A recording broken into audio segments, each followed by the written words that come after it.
Sportsnet. Presented by Honda. At the Model Clearout event, it's the best time to team up with a Honda you'll love.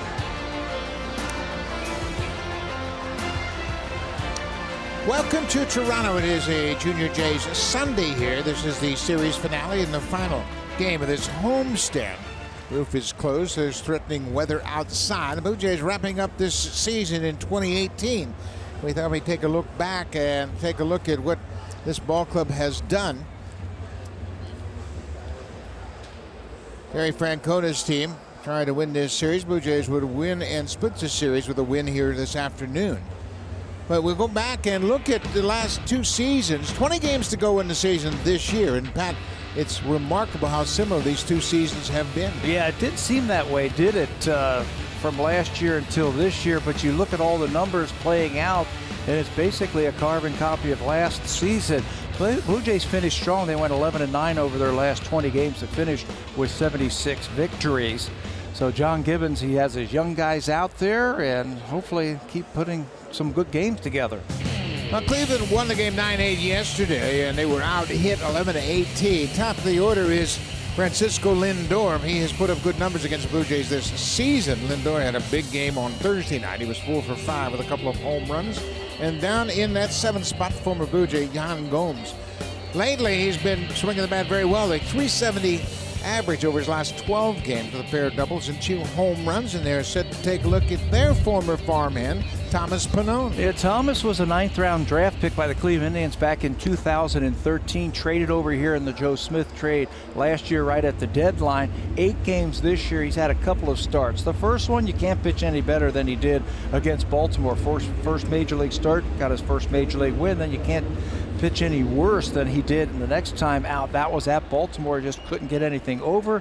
He ended up losing that ball game. That's why he is 1-1. First chance, a little added incentive this afternoon against his former team, the Cleveland Indians. Pannone has worked out of the bullpen, and as Pat mentioned, this is his 3rd big league start. Switch hitter Francisco Lindor, the leadoff man's in the box. Here's the first pitch of the game. It is in there for a strike, and we are underway. Lindor batting .284 for the season, 33 home runs. He also has 40 doubles. He can swing it from both sides of the plate. Yeah, and you got to be careful with them leading off games. Another ball in the air, high into shallow center field. Pilar calls for it. Everybody backs off, and center fielder makes the catch. 1 out. Pilar, the anchor in center. This is a 118th start for him. McKinney's in left, Grichuk's in right, and we got a new face back at a familiar spot. Yeah, good to see young Never Solarte back into the game, activated today. His last game was August the 11th. That was versus Tampa Bay, where he started at third base. His last start at second base, you have to go back to August 1st at Oakland. 25th start overall today at second base. He's back in the lineup with his 17 home runs. Michael Brantley, the left fielder, takes a first pitch strike. Many of these veteran hitters in this lineup will take a look at a pitch or two from Pannone, given the fact they have not seen him before. Reese McGuire doing the catching this afternoon. Line drive, left field. Billy McKinney trying to cut it off. He'll get there and cut it off. Michael Brantley with yet another hit against the Blue Jays. Yeah, he's been doing that forever. He's so consistent. He's had at least 1 hit in 97 games now this season, the 5th most in the American League. Basically just takes what the pitcher gives him. Fastball away. How he stays inside that ball. Hits it the other way. A 1-out single for Brantley. And here is Jose Ramirez. Ramirez takes one outside. Ramirez was 1 for 5 in the game yesterday. Blue Jays have kept him relatively quiet throughout this series. He has 3 hits. Yeah, other than that first game where Lindor had a great game, they have kept both of those MVP candidates quiet. 1-1 now. Ramirez already has the team record for home runs in a season by a switch hitter with those 37. He's closing in on 40.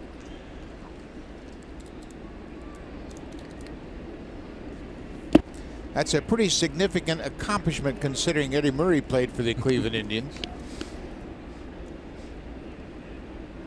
Also looking for 100 RBIs.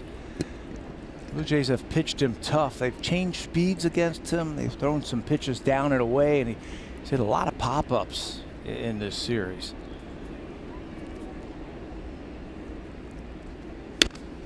Fouls that one straight back. Do you ever get the sense that hitters are kind of pressing a bit, trying to reach certain plateaus? He's got 37 home runs, as you mentioned. You get a sense that he's trying to hit 40? Yes. You know, talking to people and watching, I get that sense that maybe that front hip is opening up just a little bit too quickly, trying to pull the ball. And the Blue Jays have picked up on that, and they've pitched everything away to him. Breaking ball on the ground. Gurriel waits for it. They get one at second. Return throw, not in time. That ball was just not hit sharply enough to turn two. Gurriel had to wait on that big second hop. Got to get an out. It's that last hop, curveball that he bounces, and there's the last hop. And it took a long time for him to get to him. You could hear the applause for Edwin Encarnacion as he was announced as the batter. Edwin played 8 seasons here with the Blue Jays and played 999 games as a Blue Jay.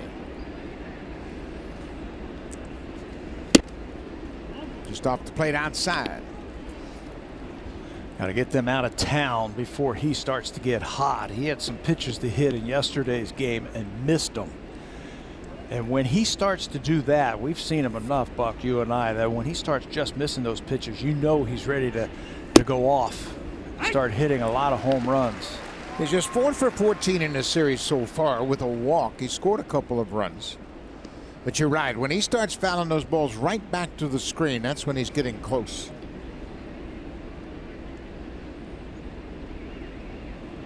1-1. There goes Ramirez. The ball is fouled right back to the screen. Ramirez got a good jump.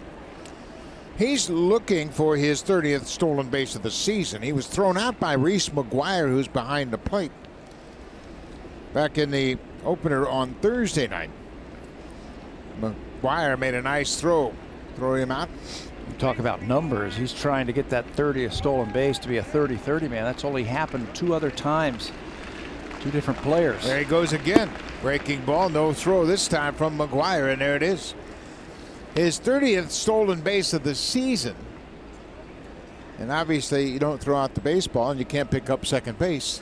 So that'll go unrecognized as far as any kind of memento. But Reese McGuire couldn't make a throw. He got a good jump.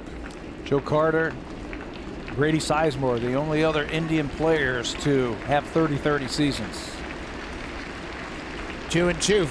Pannone is set. Outside.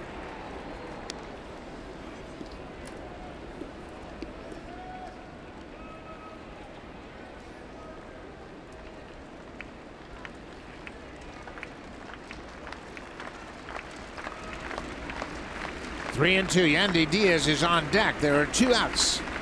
Breaking ball got away from Pannone, and Encarnacion will take the 2-out walk. Yeah, I don't have a problem with that. I know it's the first inning, but after that stolen base, you've got a proven run producer at the plate with first base open and a young hitter coming up behind him. I don't have a problem with him trying to get him out with a breaking ball. He just missed. Yandy Diaz will bat. Encarnacion's now at first. Ramirez at second. Diaz is 25 years old. He signed out of Cuba as a free agent with Cleveland. There's a first pitch strike. Diaz got some time with the Indians last year, played in 49 games. He did not hit a home run last year. He has 1 major league home run. Came this season. He's only had 66 at bats this year. Pretty good pitch. Spent most appeal down the first, no swing. Ball just in. There's something about his fastball that hitters don't pick up. Both of those fastballs took Diaz by surprise. Diaz has spent the majority of this season almost entirely in AAA. 1-1 pitch. Bouncing ball. Solarte comes in front of the baseline and makes the play. So Pannone will strand a couple of base runners. He gives up a base hit to Michael Brantley. Walks a batter, but no harm, no foul. No score after a half inning.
Lost 2 of the first 3 ball games, and yesterday the Blue Jays lost for the first time when they recorded 18 or more hits since September of 2017.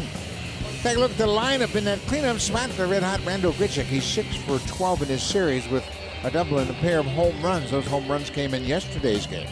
And then down in the 7th spot, nice return to the lineup. Yervis Solarte against the Indians, 8 for 14. He had that terrific doubleheader back in May. He was 8 for 10 in that doubleheader against the Indians in that makeup game. They will face Mike Clevenger, the 27-year-old, will make his 29th start and appearance of this season. Needs one more victory to tie his career high, which he set last year with 12. Faced the Blue Jays for the second time today. He faced them back at Progressive Field on April the 13th. Had one bad inning. Remember, he gave up the 3-run home run to Diaz, and that was it. Got a no decision. This is his first game here at Rogers Center in his career. He misses with the first pitch to Billy McKinney. There's a strike. It's 1-1. Remember that home run Diaz hit? He had thrown him all breaking balls, and he decided to throw him one fastball, and Diaz hit it over the fence in center. Yeah, clocked it to center field. Got the Blue Jays there 4 runs. They ended up in that game scoring 4. And he picked up a no decision.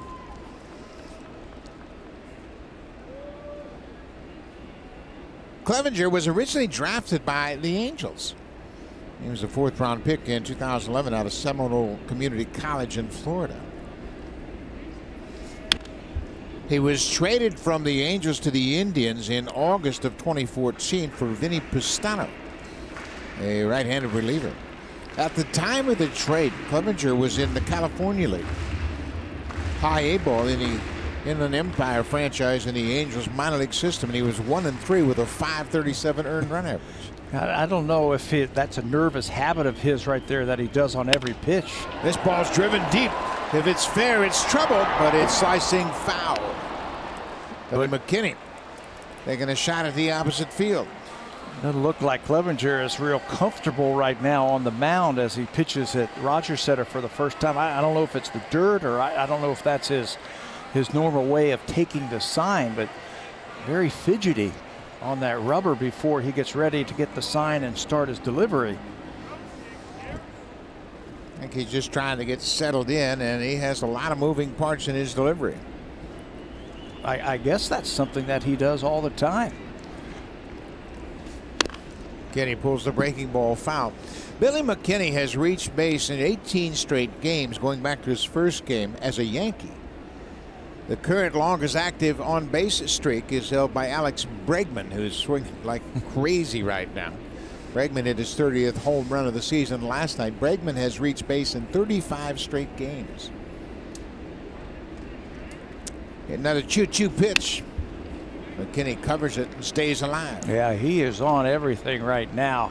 Teams have been throwing breaking balls down and in with 2 strikes to Billy McKinney. And that's been his kryptonite early in his Blue Jays career. But right now, he's had another good at bat, a long at bat. This next pitch will be 8 pitches in this one at bat.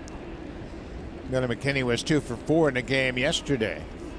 There's that breaking ball you were talking about. He wouldn't chase it down in the dirt. 3-2 count. Now, Clevenger's been throwing the ball very well of late. He's 4-0 with a 172 earned run average over his last 6 starts. He has really stepped up, picking up the slack for the loss of Trevor Bauer. McKinney slices this one to left field. Brantley was shaded near the line. He'll get there to make the running catch. Mentioned Clevenger 4-0 over his last 6 starts, and he's been pretty consistent over those 6 starts. He had a breakout season last year, and he's done much better this season. These are his last 6 starts, an ERA under 2. Opponents hitting about 200, and he really tightens up when the opposition has runners in scoring position. He's just given up 4 hits in the last 25 at-bats. And you're right, he's had to pick up the slack after they've lost Trevor Bauer to an injury. Good is Gurriel Jr., the shortstop. Lays off that slider. Gurriel had a couple of hits in the game yesterday. Had a bunt single in the first and doubled and scored in the 6th. 291 average for Gurriel. And for a young player, some respect too. Remember they walked him yesterday? Intentional walk. It was Oliver Perez who put him on to pitch to Morales. It almost proved costly as Morales hit one right up against the fence in deep center field. That Greg Allen ran down on the warning track for the 3rd out of the inning. Defensive play of the game for the Indians. I thought that saved the game for him there. If he doesn't catch that, they tie it for sure. Gurriel hanging tough on that fastball. Clevenger's got plenty of fastball. That last pitch was 96 miles an hour. Plenty of fastball that generates plenty of strikeouts. He lays off that slider. Well, he's taken some tough sliders in this at bat, Gurriel has.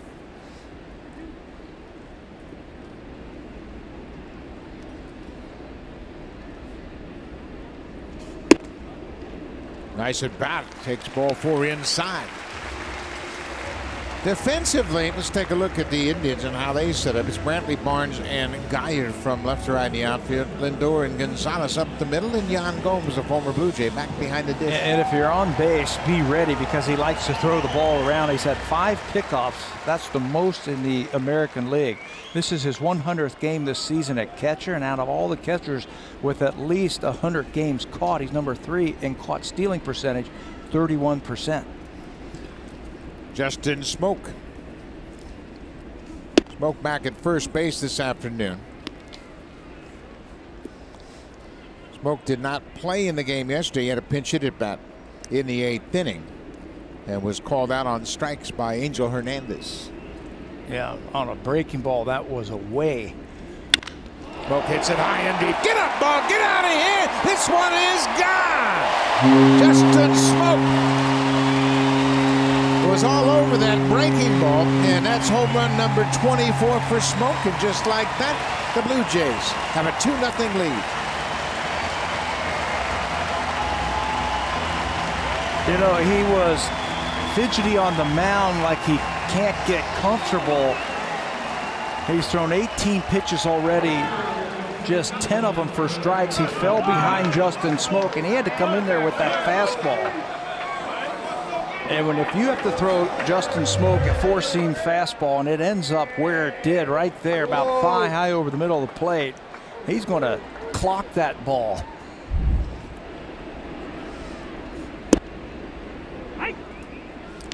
For Smoke, home run number 24, as we mentioned, 2 RBIs. He's up to 73 on the season. So no doubter into the second deck. Randall Grichuk fouls it straight back. He's behind 0-2. Boy, what a pretty swing.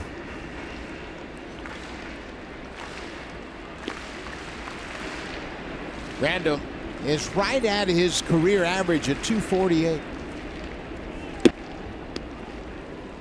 Jan Gomes couldn't hang on to that inside pitch. Brando had a big day yesterday, a couple of home runs. He was 3 for 5 in that ball game. Swing and a drive. This was cooking, and it's going to end up in the seats. Foul. Hit that one off the end of the bat. Yeah, what's interesting is he homered yesterday to right field on a fastball. Just flicked his wrist out there and drove the ball into the bullpen of the Indians for a home run. Then he got the count to 3-2, and they tried to throw a breaking ball, and he yanked it to left field. That's high where fastball. That's where teams were pitching him earlier in the year, and he couldn't lay off. Chase that high heater. First strike of the afternoon for Clevenger. And here's Rowdy Tellez.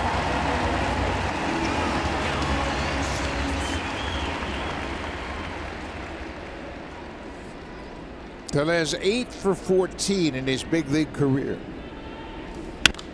He goes after the first pitch and pops it up. Jose Ramirez waits on it. The third baseman makes the catch that'll end the inning, but the Blue Jays jump out on top. Lourdes Gurriel drew a one-on walk. That set the table for Justin Smoke, who steps to the plate and pounds out his 24th home run of the season, and the Blue Jays have a 2-0 lead.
Two starts for Thomas Pannone. In his major league debut, the young left-hander flirted with a no-hitter against the Orioles, and in his second, struggled against the very same Baltimore ball club. Pannone told me that in his debut, he felt like he executed his pitches really well. He said he kept his fastball down, his changeup was working, and he was able to keep hitters off balance with his curveball and was ahead in the count. Admittedly, he didn't have his best stuff in his second start, couldn't locate any of his 3 pitches, and on top of that, the hot, humid conditions in Baltimore made for a difficult night to throw the baseball. Pannone said he was really nervous in his debut. Not so much in the second. He said, well, maybe I'm the type of guy where the nerves actually worked in my favor. It allowed me to get locked in more and more focused. And Bucky said he also saw the O's twice. He figured they started to make adjustments against him second time around. Yeah, I think that had a lot to do with it, Hazel. This one's popped up off the bat of Brandon Guyer. Solarte, the second baseman, calls for it, makes the catch, 1 away. Yeah, that's one thing. You know, the Baltimore Orioles had seen him, but I'm telling you, that night, if you weren't there, you had no idea what it was like trying to grip that ball. He wasn't going to make any excuses. We almost had to pry it out of him, trying to find out what it was like. He said the balls were like throwing, you know, wet balls all night long. He just couldn't control anything. We saw several balls from both pitchers, both sides, back to the backstop. I mean, they mailed everything. That brick wall took a beating, didn't it, that night behind home plate? That's the catcher, Jan Gomes. His average of 260, 13 homers and 42 driven in this year. Upstairs.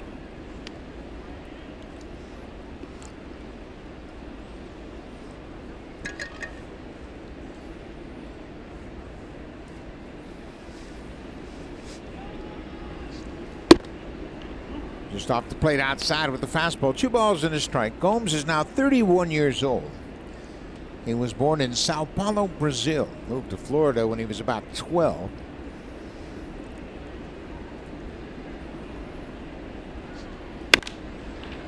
Another pop-up. Smoke the first baseman near the foul line, makes the catch in fair territory. 2 pop-outs here in the second. He's got that type of fastball, does Pastime, where, you know, it might top out at 90 miles an hour, but for some reason those hitters just can't pick it up. It gets on him very quickly. You'll see some funky swings on that fastball, especially against right-handers. They've got a whole lineup full of right-handed hitters this afternoon. Brandon Barnes getting his first start in center field, goes after the first pitch. Barnes played most of the season in Columbus AAA for Cleveland. He had .273 with 14 homers, and he drove in 81.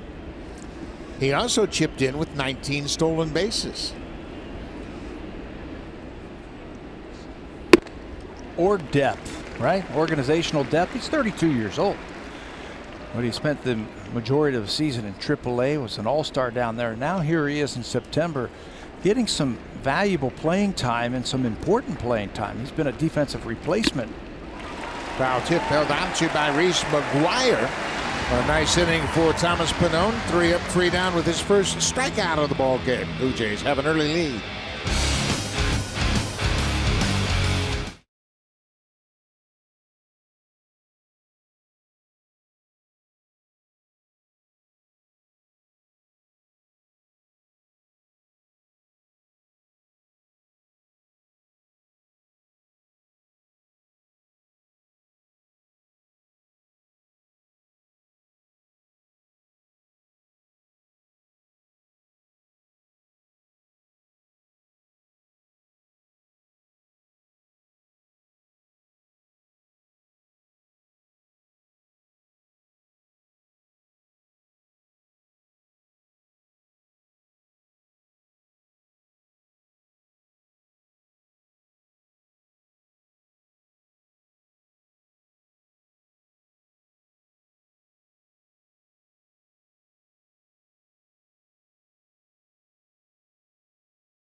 Experience with the MLB Ballpark app. Access and manage your tickets, enjoy check-in offers, exclusive content, and much more. Download the MLB Ballpark app today. Buck. Thank you very much, Hazel. Big crowd on hand today. They had a good crowd here yesterday, over 37,000. Looks to be, well, they had 35,000 yesterday. Looks like it's a little bit bigger crowd this afternoon. Kevin Pillar takes the first pitch upstairs for ball 1.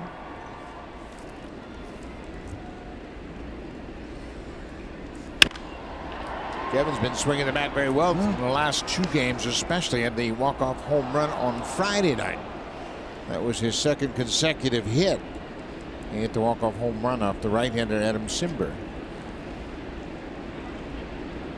And a pair of doubles in the game yesterday. So he's tied his career high. He has now hit 37 doubles this season. Aggressive but under control have been his swings.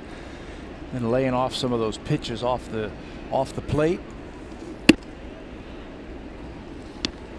Isn't that interesting? That's a very difficult phrase to understand. Aggressive but under control. Think aggressively but keep control of your body. And he has been, and I think that's why the ball's been just jumping. That one may have broken his bat out in front of that curveball.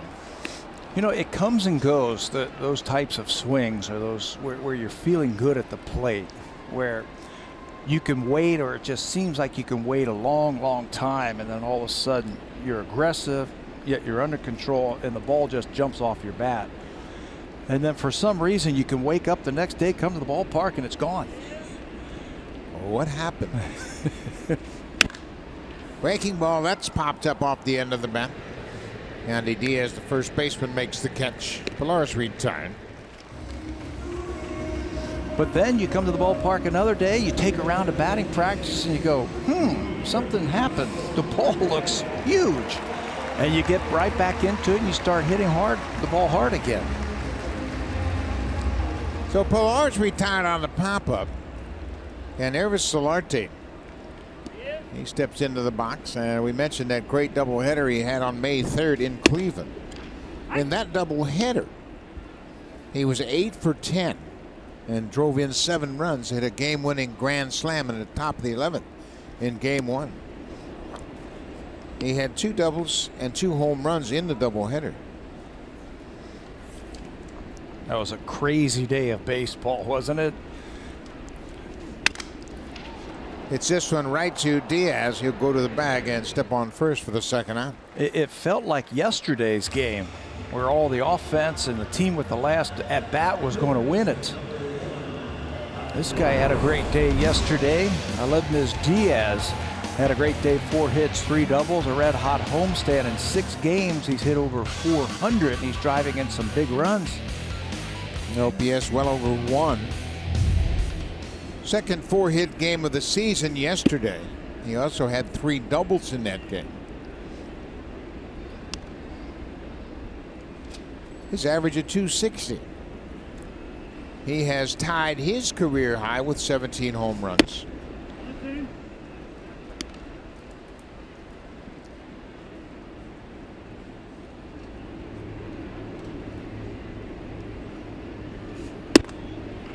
It's a high breaking ball. 2 balls and a strike. He's hit a double down the left field line yesterday, left center field and right center field. So how do you defend him? How do you pitch him? If you get him to chase those breaking balls off the plate, you can get him out. That's been a real problem for him. That's his Achilles heel. Yeah, put fastball in his mind and then throw the breaking ball off the plate. There's a breaking ball in the dirt, and that's going to do it. Clevenger strikes out Aledmys Diaz. 3 up, 3 down. Second strikeout of the game for Clevenger.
Game showdown with the Yankees trying to stay in the thick of the AL wildcard race. Sportsnet has you covered beginning at 1 Pacific, 4 p.m. Eastern Time. For New York, your pitching probables, CC Sabathia. For Seattle, Buckets Ramirez. Back to you.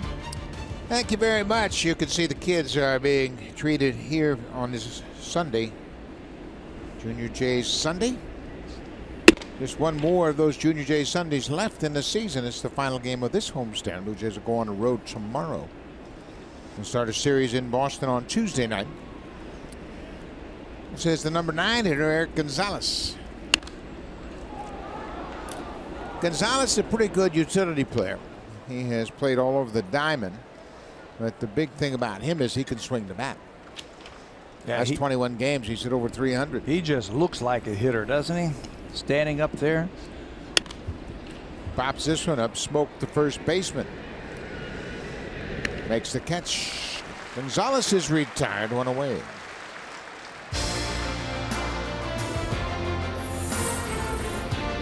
The 2018 Honda CR-V, where style and versatility come together.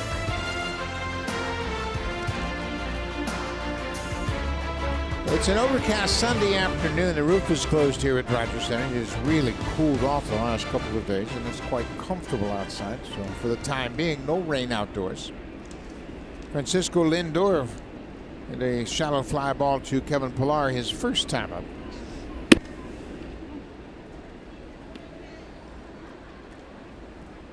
Lindor in the series is 6 for 17. He had that big night, as we mentioned, on Thursday night.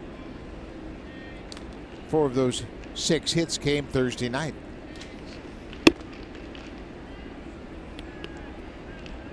Dangerous leadoff hitter because he's got that combination of power and speed. 32 of those home runs have come in the leadoff spot, the most in baseball.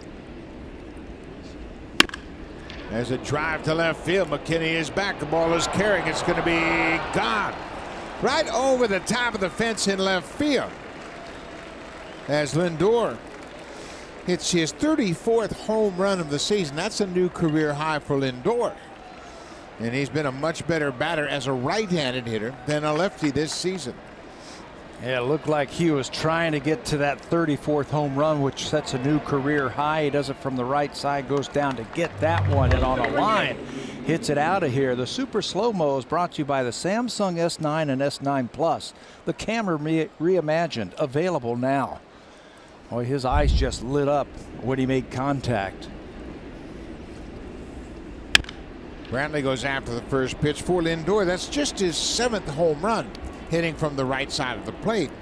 But he came into this game as a .364 hitter against left-handed pitching. This whole Cleveland Indians team have been lighting up left-handed pitching this year. They're third in the American League with a team batting average of .259. Only the Astros and Tigers have a better batting average against left-handed pitching this season in the AL. Got to be careful. Michael Brantley singled his first time up. 0-2 pitch. Came back with a breaking ball.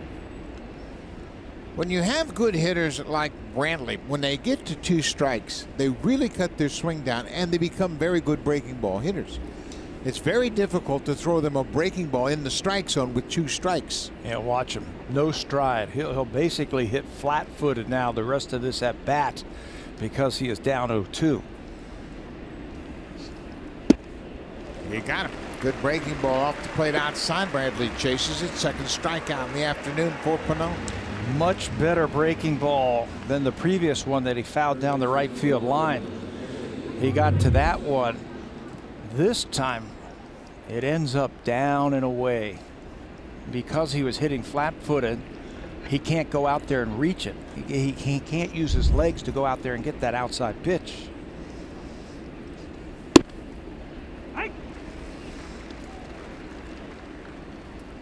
Jose Ramirez, the third baseman, reached on a fielder's choice and picked up his 30th stolen base of the season in the first inning.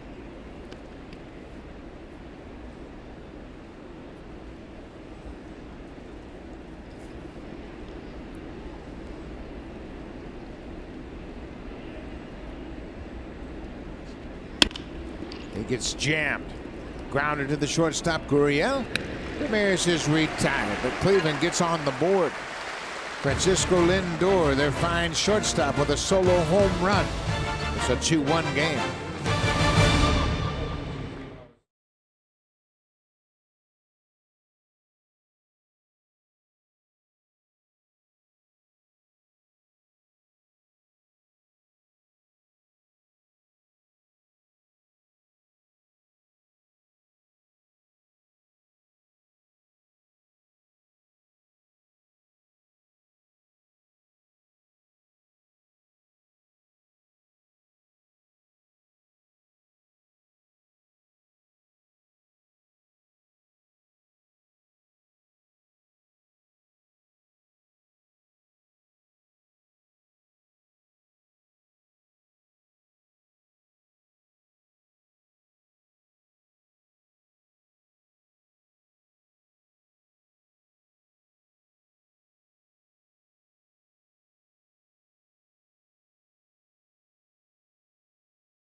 Sergeant Sean Blakely. Sergeant Blakely has served in the Canadian Armed Forces for 14 years. As a signal operator with the Army, he supported exercises and operations both at home and abroad in Afghanistan, Italy, Mali, Niger, and Iraq.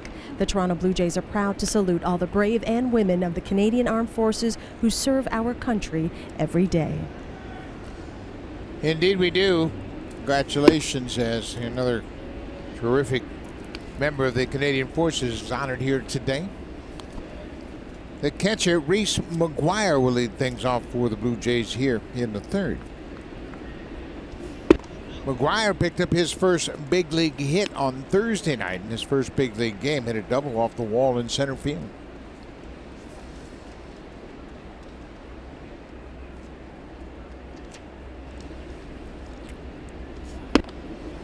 And he'll take the leadoff walk. So McGuire's aboard to start the inning.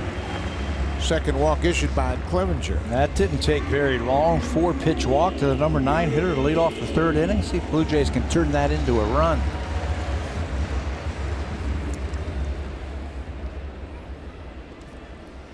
Back to the top of the order, Billy McKinney. Flied out left field his first time up. Blue Jays lead it 2-1. Trying to go backdoor with that breaking ball and missed outside.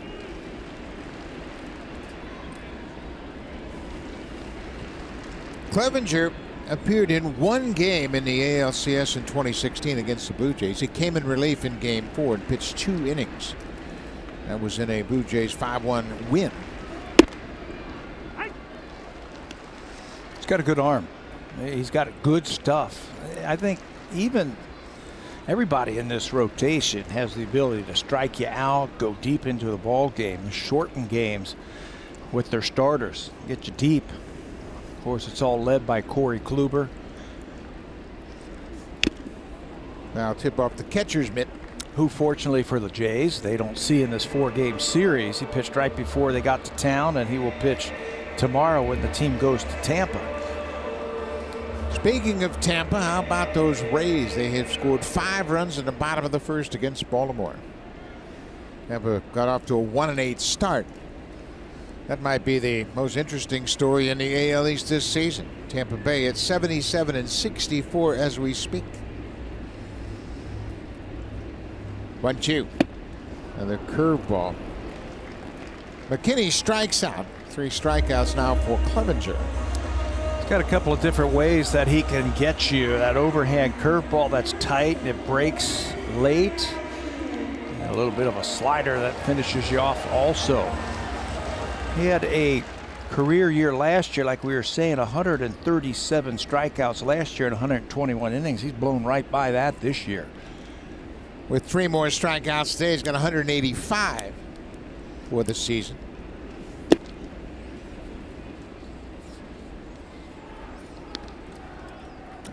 Lourdes Gurriel Jr. drew a walk and scored on Smoke's home run in the first.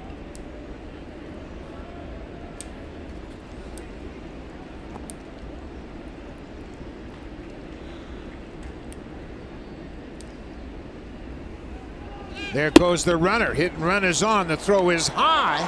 And Reese McGuire slides underneath the tag. Blue Jays playing hit and run. McGuire slid under the tag. It was a high throw from Gomes. And Brad Mills, the bench coach, is checking with the video room to see if they want to challenge the call at second. Blue Jays are not going to sit back against this team. They've got to do something very aggressive. Young Gomes, one of the best caught stealing percentages in the American League at 31%, throws high on a ball in a play that they had an excellent chance of getting that runner, but the swipe tag misses him. He gets his first career stolen base. Ball on a strike to Gurriel with the runner in scoring position.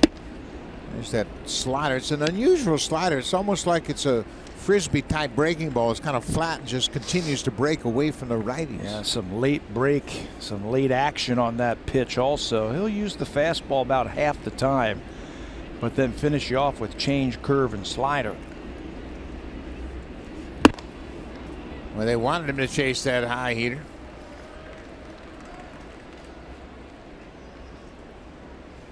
Gurriel had that great streak of 11 straight multi-hit games.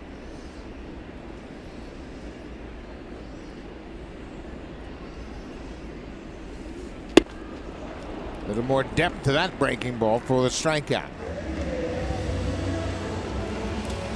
That'll bring Justin Smoke to the plate, and the Blue Jays have 2 runs thanks to Justin Smoke. We're going to show it to you with the StatCast. StatCast AI is powered by AWS. Nearly 400 feet away at 103-mile-an-hour exit velocity. Justin Smoke with his 24th home run of the season. Just a beautiful swing on a 1-0 pitch.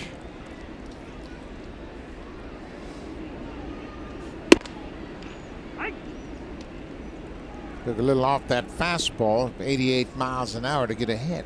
You think he was surprised, Smoke was, that he threw him a fastball first pitch? I think he's looking out there saying, I hit a home run last time. First base is open. There's a righty on deck. I might not get anything to hit this at bat. It's a pretty good pitch. Ball on his strike. Evens the count. You can see the shift played against Smoke. McGuire, the catcher, is running at second. He has a stolen base, his first big league stolen base.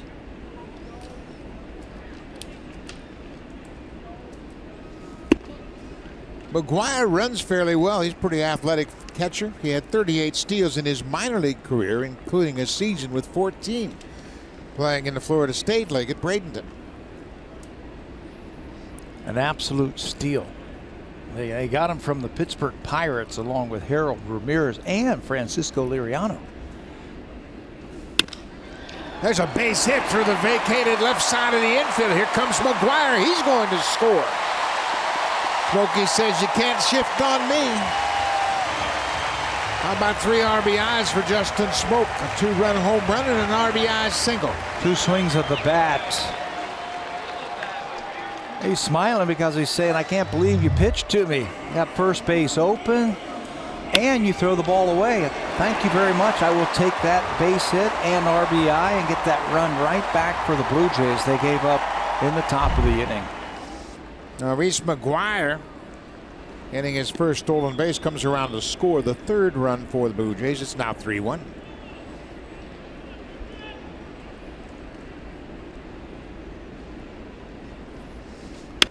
Randall Grichuk got a first pitch fastball. That one was 96.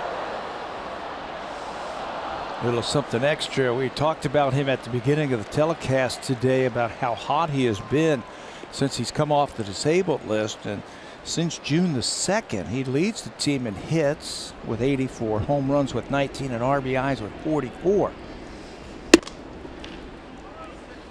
When you go back and look at his major league career, time spent in St. Louis, his best season for an average season was .276 in 2015. But he hit .240, .238 with the Cardinals his last 2 seasons.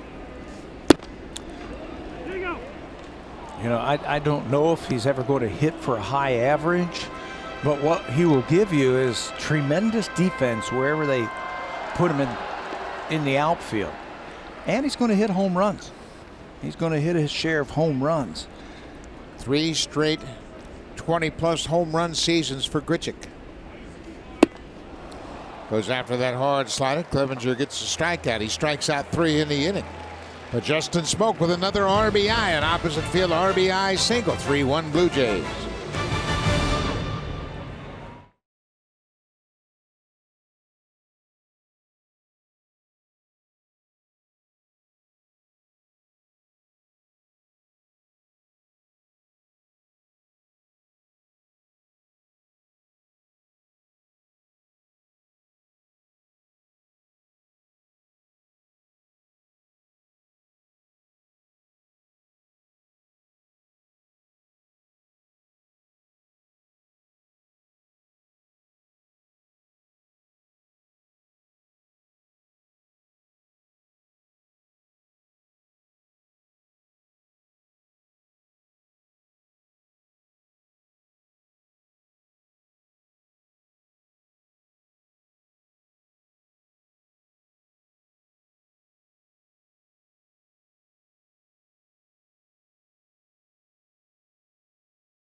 but Greg Tellez was cheering from the stands as Rowdy belted his first major league home run. And after the game, Rowdy presented his dad with the baseball, telling him, "This one's for Mom." On Blue Jays Central pregame show, Greg told me that he sees a lot of his late wife, Lori, in Rowdy. She had a very quick wit, he tells me. There's a lot of fight in her, in him, a lot of determination. I see that. There's no quit. Now, I asked Greg if he had any explanation for Rowdy's unprecedented start to his big league career. He told me that when Rowdy was called up, his expectation was his son would be watching games on the bench just like a lot of other rookies. But with tears in his eyes, Greg told me the last few days has definitely been inspirational, Buck. It's his mom definitely watching him. Well, you know what? It comes at a great time for a family that has suffered a tough loss. And Rowdy and his father can spend a lot of good time together. Now, Greg plans on going to Boston as well with the ball club, and he'll be there Tuesday night when they play against the Red Sox. Why change? Don't change anything since he's been up here. He's been hitting nothing but bullets all over the ballpark. Ball and a strike to the DH, Edwin Encarnacion.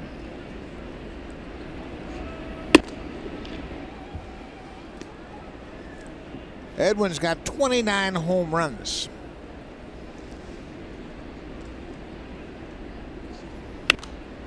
Pops this one back. When he hits, he is 30th.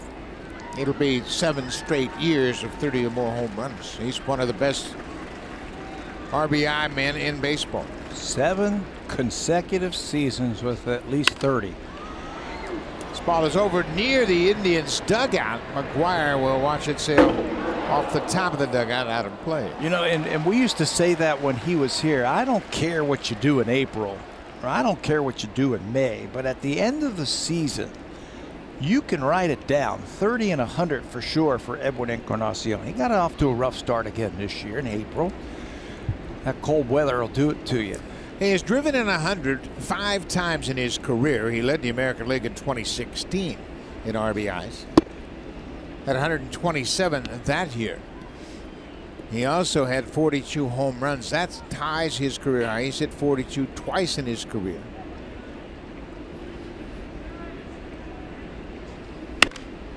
This one's playable. Popped up, smoke. He's been busy catching these pop-ups. Encarnacion pops out. Thomas Pannone, as we mentioned, made it up to Double-A with the Cleveland Indians, and this season in the minor leagues he was scuffling, but he had that suspension, missed a lot of time. He was suspended for 80 games failing a drug test, but his numbers have improved dramatically since coming into the majors. So no spring training.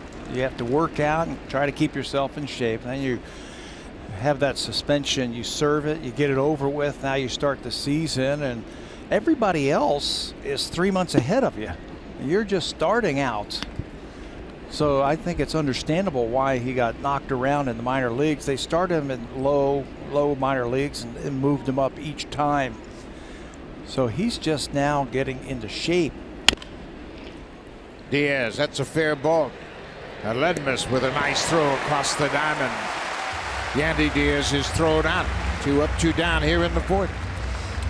Ledmus has played very well at third base. This is his 17th start at third base. He's committed just 1 error, and that was a mistake on his part. Yeah, the ball down the line in yesterday's game. I talked to Luis Rivera about that, and Luis gets a lot of credit for the way the infield has played this year. And he said, you know, think about it.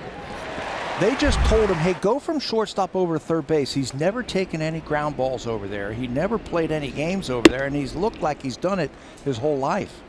Spent the whole spring training taking ground balls at shortstop. And then they said, we need you to play third. He said, sure, no problem. I'll go over there. The Blue Jays have done a good job cutting down the errors on the infield. You saw 42 errors by the Blue Jays infield. Again, another tribute to Luis Rivera and all he's done. The Angels have committed 39, the Astros 41. The Blue Jays are third in the fewest errors on the infield. And that's just first, second, third, and short. It doesn't count the pitcher, and it doesn't count the catcher. But so, Luis should be very proud of his team. Yeah, Luis done a great job because there's been a lot of different infielders that have had to contribute here.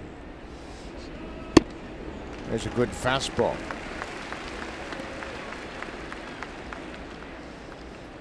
"14 different infielders manning those 4 infield positions have committed errors."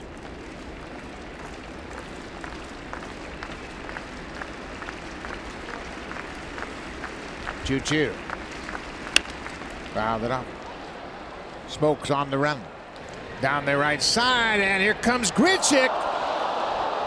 And Grichuk slid into the security guard. And he is down.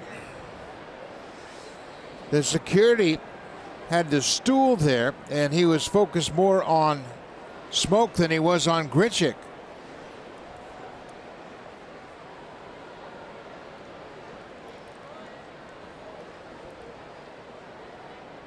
So that security guard had grabbed his stool. He wasn't aware that Grichuk was coming up behind him. He was looking more at Smoke. Yeah, and Randall came full bore down there. I wonder if that stool that he had in his hand might have hit him in the face. Nicky Huffman attending to Grichuk, and you can see he's not moving, but he appears to be talking to Huffman.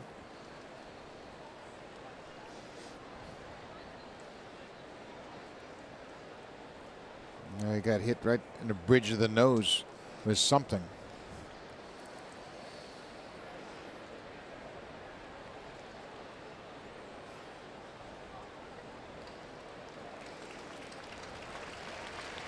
Well, he's obviously conscious, but yeah, he got hit in the bridge of the nose with something.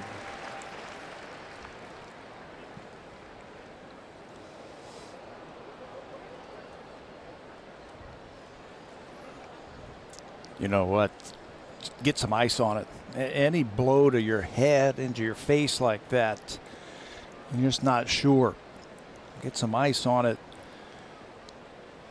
and go lay down.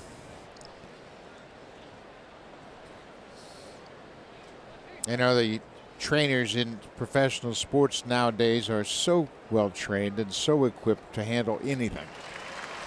And Nicky Huffman has taken charge of this, and now Granda will walk off the field.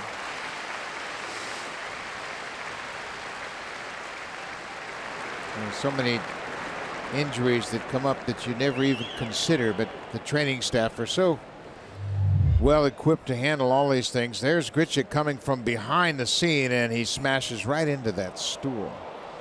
That security guard never was aware that Grichuk was coming from behind, and he was getting out of the way of Smoke, and Grichuk slid right into that stool.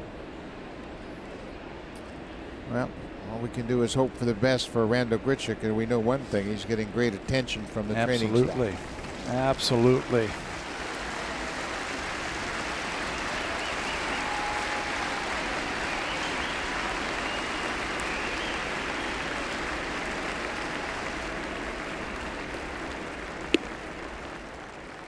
Everybody's concerned, obviously, and we hope for nothing but the best for Randall.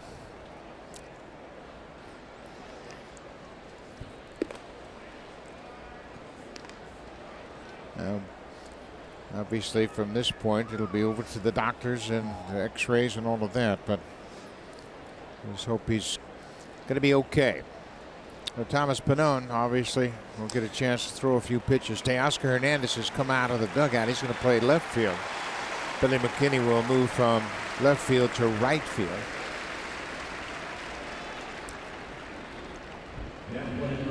Well, you never really know what's going to happen on a baseball field. You know, you always think about getting hit by pitches or some kind of base running incident, but that was one that shouldn't happen. But obviously an accident. Yeah, security guard. I was watching Smoke because I thought Smoke was the one who was going to have the chance to make that catch, but we've been talking about Grichuk and how aggressive he is, how hard he plays in the outfield. He came out of nowhere and had a chance to make that catch. Unfortunately, he hit his face on that, and he's out, and I wouldn't risk anything. Just get him out of the ball game. 2-2. Now it's 3-2 to Brandon Geyer, but he's got to shift gears now and get back to thinking about baseball. Full count, 2 outs. Popped up.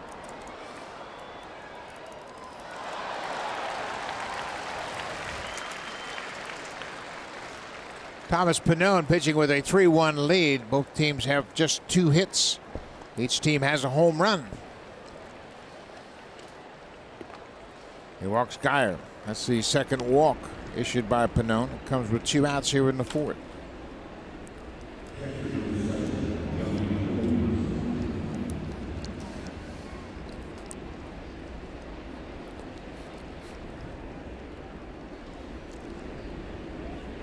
So Yan Gomes will step in. Gomes popped out to the first baseman in his only at bat.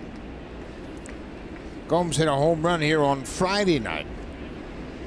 It was off of Marco Estrada. He hit a pretty good pitch out of the ballpark. First pitch breaking ball is into dirt.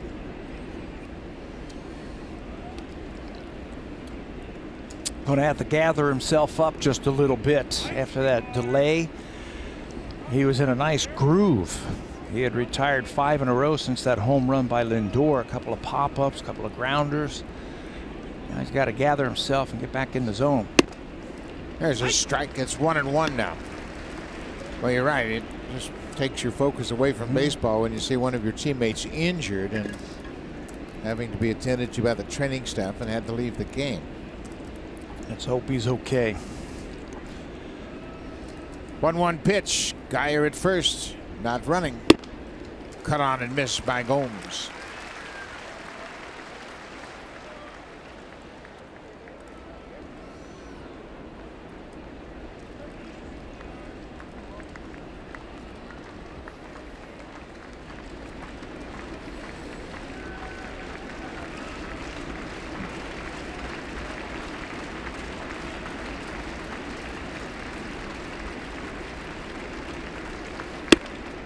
Two and two now.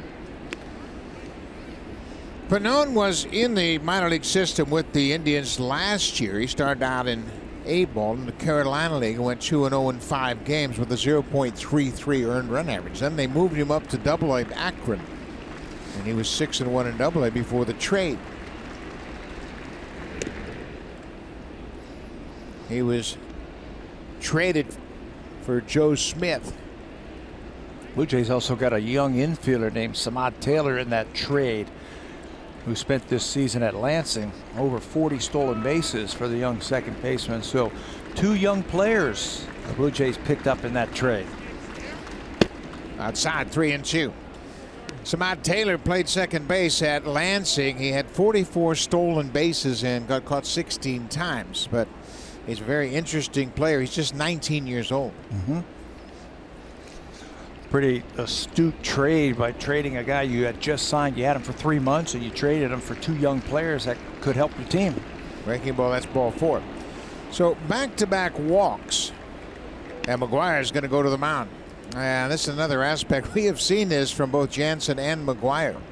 They've got a pretty good feel for the game. And you bet Pannone had to stand out there while they were taking care of Randall Grichuk, and since he has walked both batters he's faced. So McGuire out to encourage him a bit and get him through this rough patch. Yeah, help him through that. Also, they've got a runner now at second base, so they might be changing up the signs or just reaffirming what they wanted to use with the runner out at second base. Brandon Barnes is the batter. Pannone struck him out on a high fastball back in the second. He's an aggressive hitter. He's anxious to swing the bat.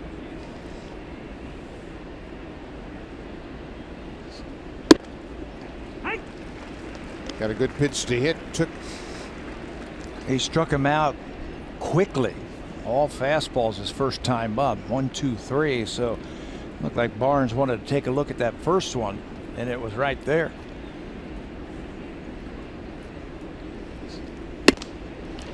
Another fastball. There's that aspect you're talking about. It doesn't register in the upper 90s, but the hitters swing at it like it is. Yeah, it's kind of like Jay Happ's fastball, though Jay's been known to hit 94, 95. But it's up in the strike zone, and it gets on him quick. 0-2. Fouled back. Reese McGuire's catching in his second big league game. And he's one of the multitude of young catchers the Blue Jays have. And they have really stockpiled some good catching prospects.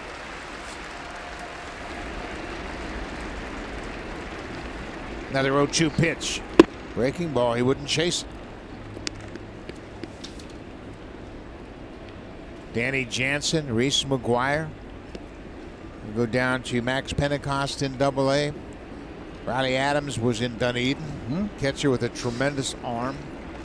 Had a couple of teenagers down in Low-A ball that had good seasons for him also. A couple of young catchers at Bluefield. Played for Dennis Holmberg. They both had good seasons. But boy, when you can talk about depth in the catching core from the majors down to the minors, you are rich in talent. Yeah, so important. Right now, his catcher's trying to get him through this inning right now. Put down that right finger to help out your pitcher.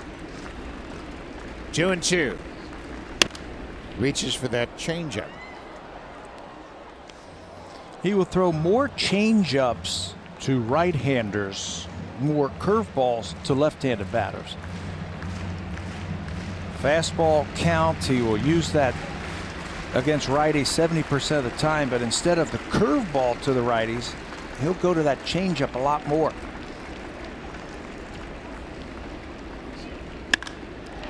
Fly ball, center field. Pillar's on the run. He's got room right short of the warning track, and that'll do it. So Pannone gets Barnes to Andy, and then Cleveland strands a pair of base runners. And we'll go to the bottom of the fourth. The Blue Jays have a 3-1 lead.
In the TD Comfort Zone are guests from one of TD's community partners. Welcome, everybody.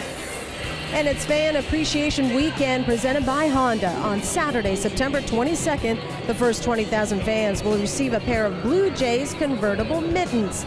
Then watch your Blue Jays host the Tampa Bay Rays. Visit BlueJays.com for your tickets. Well, hopefully it'll be another month or so before we need those mittens, but that'll be a nice giveaway. This is Rowdy Tellez taking a first pitch strike. Tellez popped out to the third baseman his first time up.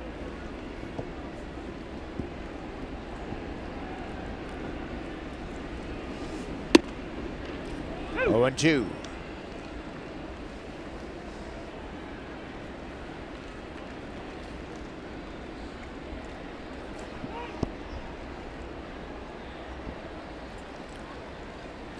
Tellez is 23 years old. He will turn 24 next March.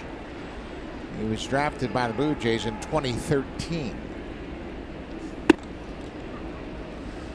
He's always had power. He spent the last 2 seasons in AAA Buffalo.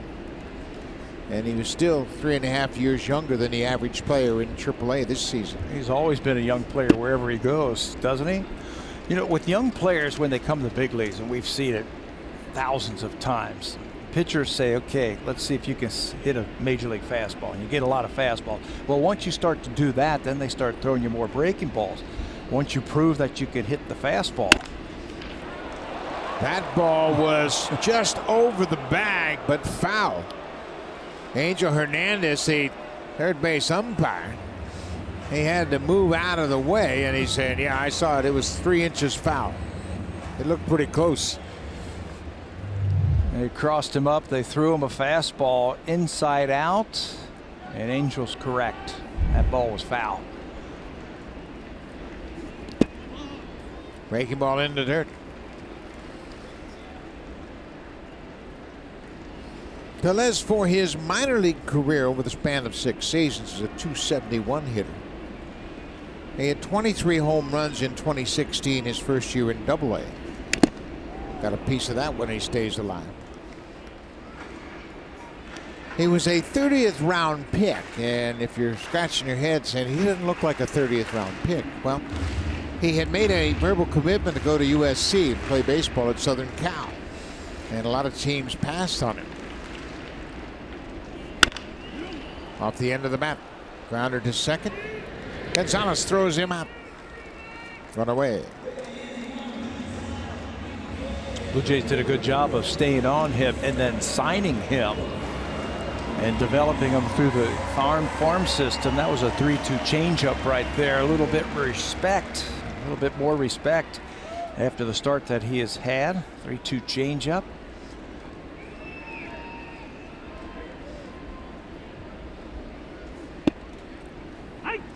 Kevin Pillar popped out to the first baseman.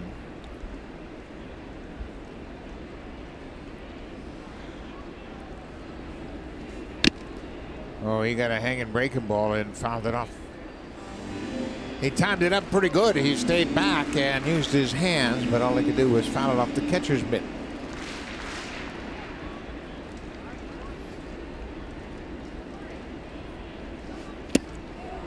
There's that bigger breaking ball, the curveball for the strikeout. That's 6 strikeouts for Clevenger. Came into this game 182 strikeouts on the season. This is the curveball. Snaps it straight down. He went changeup, slider, curveball. Pillar saw 3 different pitches, and he finishes them off.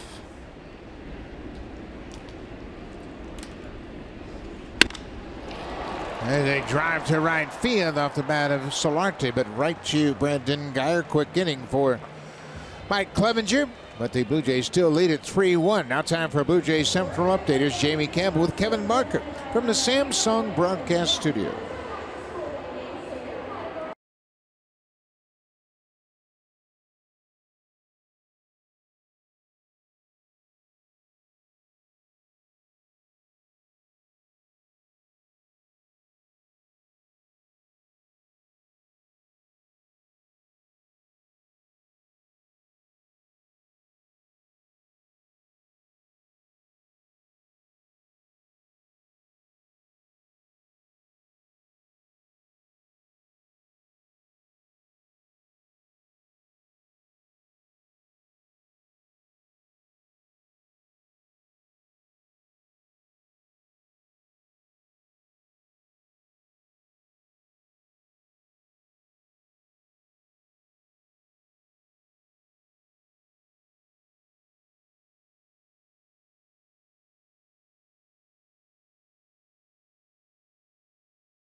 sports entertainment. WWE Raw tomorrow on Sportsnet 360 and Sportsnet Now. They call this Buck and Pat. Really? Well, I guess that's a compliment. Thank you very much, ladies. I see the similarities. Broken bat smoke chasing this one down, but it's going to be out of play.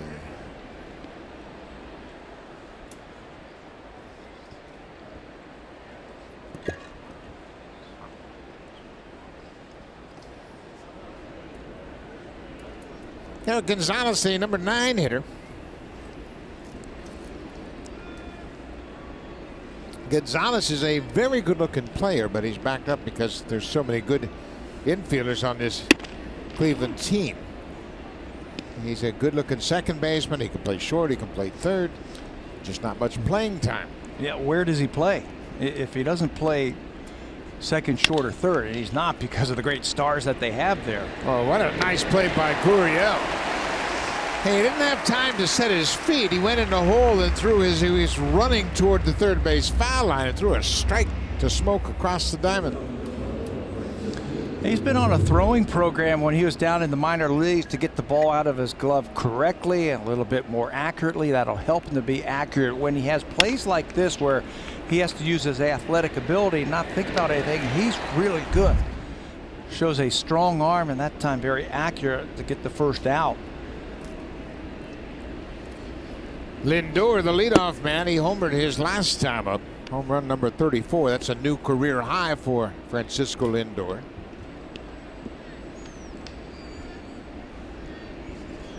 '85 driven in. He drove in 89 runs last year.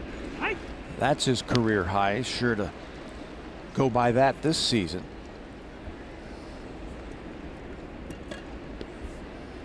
Lindor has one of the 2 hits that Pannone has surrendered so far in this game. Now he has his second hit. Well, he just stayed on that ball and hit it through the right side of the infield into right.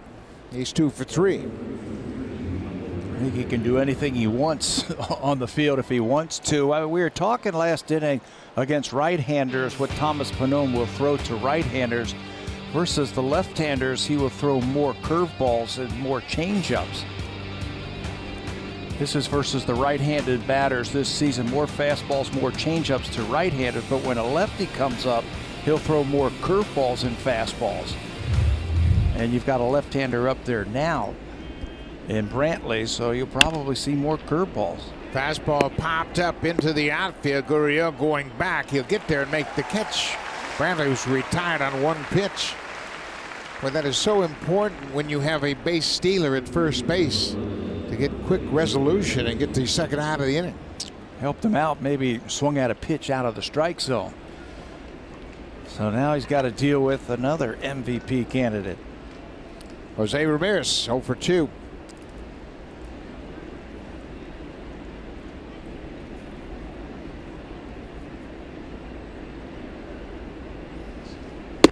First pitch strike. You mentioned a 3-pitch mix to the right-handed hitters. Ramirez a switch hitter batting right-handed. But you can make adjustments to those 3 pitches. He can sink his fastball. He can cut his fastball. That'll give you 2 more looks.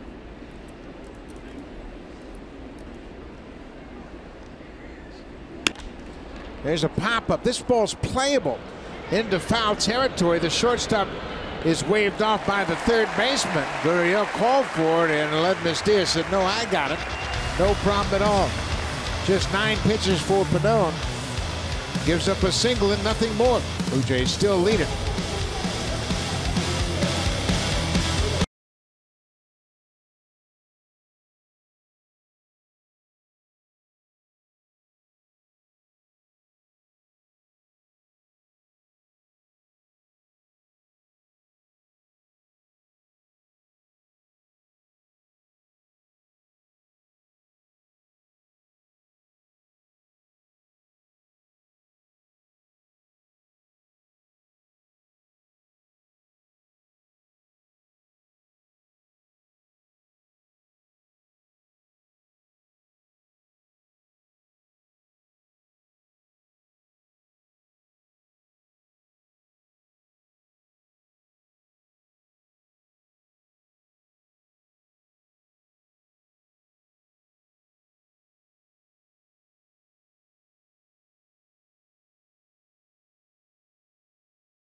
report for you.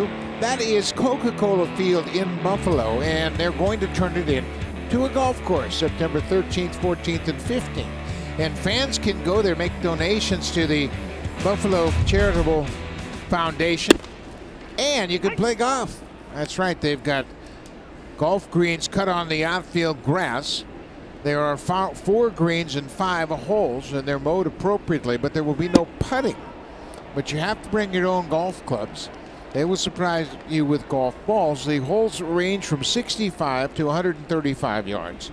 There are different tees throughout the course of the stadium.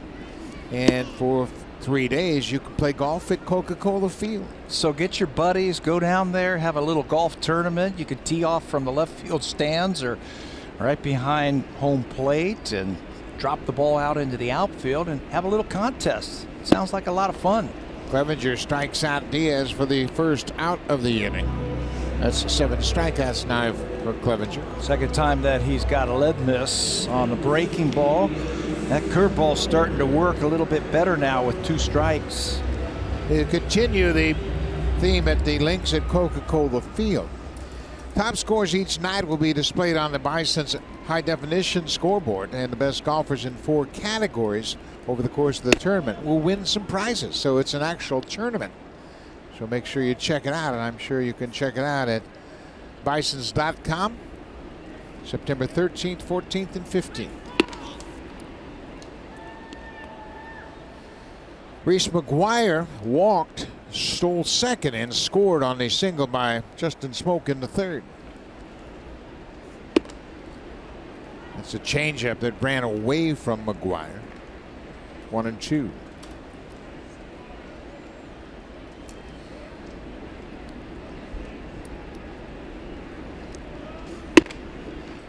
So much great experience for these young players in the month of September, and the intensity is going to improve dramatically starting Tuesday night.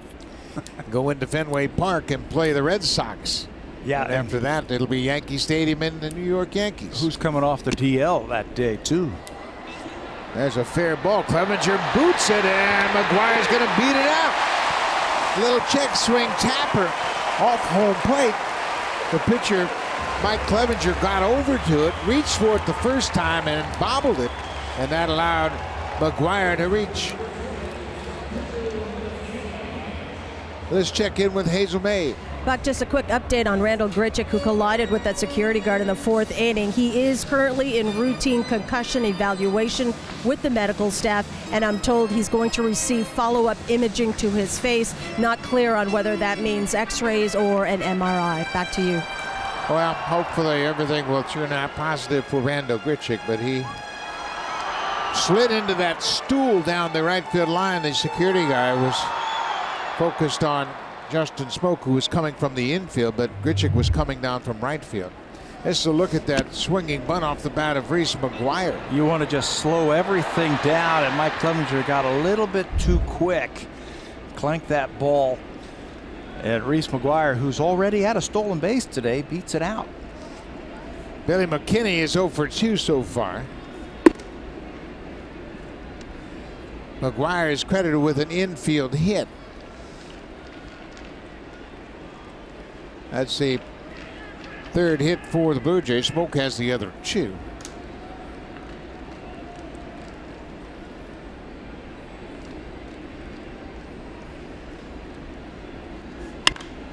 McKinney hits a high pop that's going to reach the seats out of play. It was a busted hit and run play, it looked like, in the same scenario right here. McGuire was on first base. Gurriel was the hitter at the time, and he swung and missed a pitch, but McGuire stole second, and it was a big play. He came around to score on that hit by Smoak with 2 outs. You see Tim Leeper with words for Reese McGuire, the base runner at first base.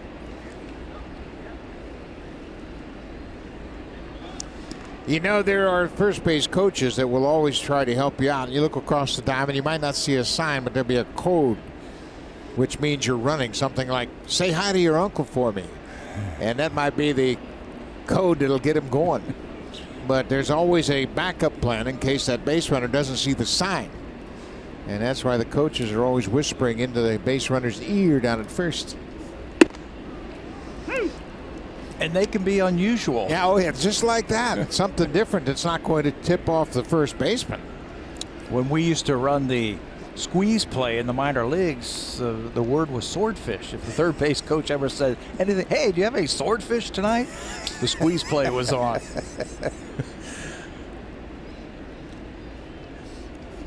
Look out. And you know, when the base runner looks back at the coach and kind of wrinkles his brow as if to say, am I running here? That's when the coach would say, swordfish. Swordfish. You better get your swordfish to home plate. 2-2 count. Depending on what happens here, they might start that runner. Stay out of the double play. Get the infielders moving around. 2-2 pitch. Now it's a full count.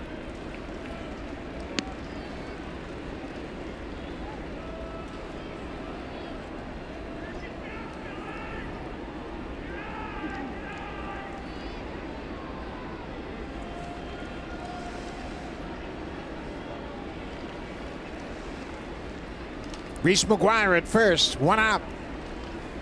There he goes. Cut on and hit to the first baseman. That's a fair ball, and McGuire will end up at second. Andy Diaz, the first baseman, grabbed the ball, stepped on the bag to retire McKinney.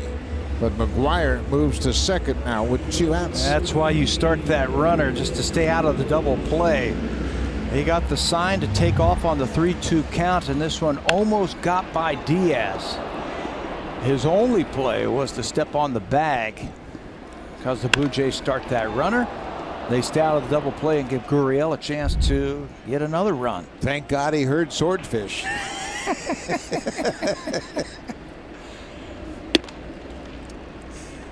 Two outs now. Blue Jays trying to add to their lead. It's 3-1.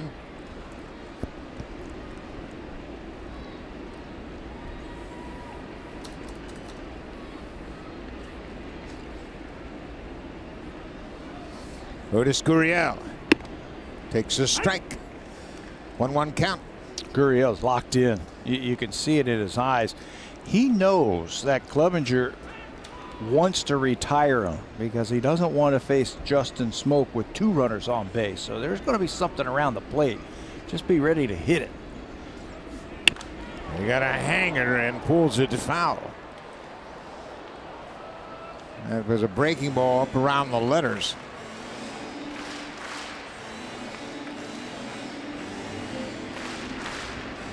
Blue Jays trying to split this 4-game series with Cleveland. Blue Jays will have tomorrow off. Cleveland will go down to St. Pete and take on Tampa Bay, which is not an easy proposition at this time.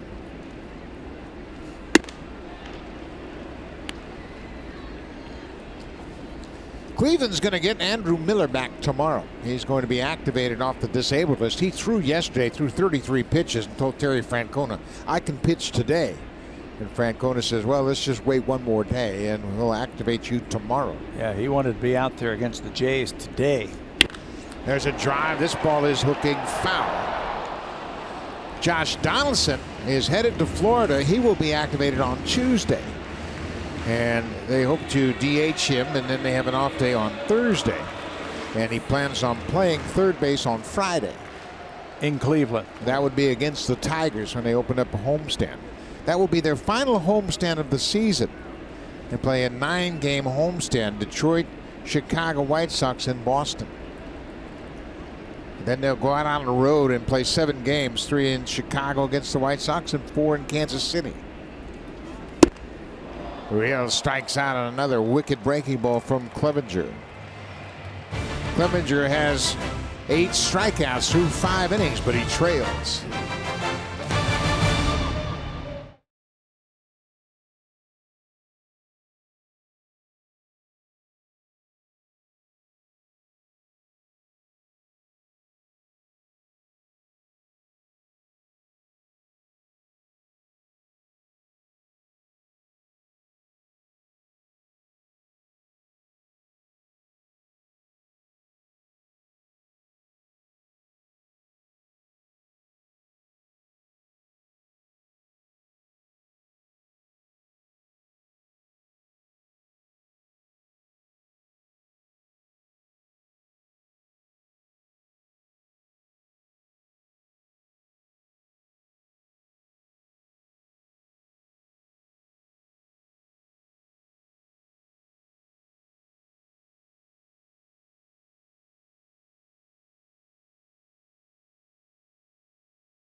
accents and tildes on the back of Hispanic players' jerseys and in their columns. Each team wears the t-shirt with the hashtag at least once during the month of September, which coincides with National Hispanic Heritage Month in the United States. But nearly a third of MLB players are of Hispanic descent. Hashtag Ponle Acento not only takes a stand in baseball, but for minorities and inclusion in our culture as a whole. And baseball is very aware of a lot of these initiatives, and certainly the Blue Jays are well represented by a great core of Latino players. Edwin Encarnacion goes after the first pitch and hits it to Aledmys Diaz. 1 pitch, 1 out. Thomas Pannone facing the Cleveland Indians for the first time. He has held them to a single run on 3 hits. Francisco Lindor has 2 of those hits. Michael Brantley has the other. You know, there's nothing like facing your former team for the first time, either as a hitter or as a pitcher, and wanting to show them that they made a mistake. He still has friends over here. This is popped up. Smoke will give chase over near the seats. And he leans in and makes the catch. Oh, Smoke did a good job of getting to the rail, bracing himself, and then leaning over that first row of seats and made the catch. And a good job by the fans to get out of the way to let Smokey make that play. Anytime you have a chance to make an out, you've got to record it. The fans get out of the way. They don't touch the ball. And Smokey, with an outstanding play, gets right to the wall, uses that offhand to brace himself, and then reaches in and makes the catch. Yeah, Great the play. whole key to that is getting to the wall first. Then you know just exactly where you are. You can brace yourself up against it and made the catch. He's played a great first base, and he will get some votes, and he should win the Gold Glove in my mind. We've had a chance to watch him all year long. Billy McKinney right to the edge of the fence, and he makes the catch to retire Brandon Guyer. Guyer gave it a ride, but a quick inning. And a little defensive help by the first baseman, Justin Smoke. 3 up, 3 down. We'll go to the bottom of the 6th. The Blue Jays win it.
Fan Appreciation Weekend is presented by Honda. Join us Saturday, September 22nd and Sunday, September 23rd as we thank our Blue Jays fans for their support all season.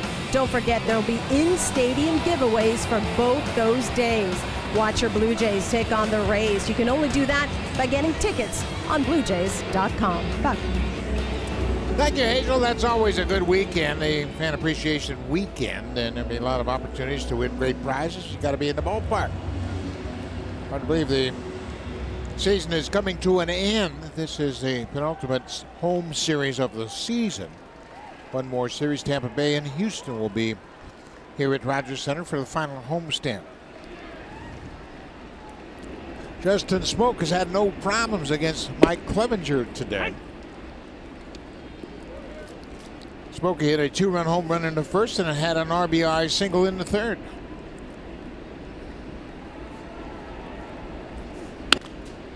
Curveball pulled foul. Smoke has done it with the bat. He's done it with the glove. John Edwards loosening up for the Indians. Big right-hander.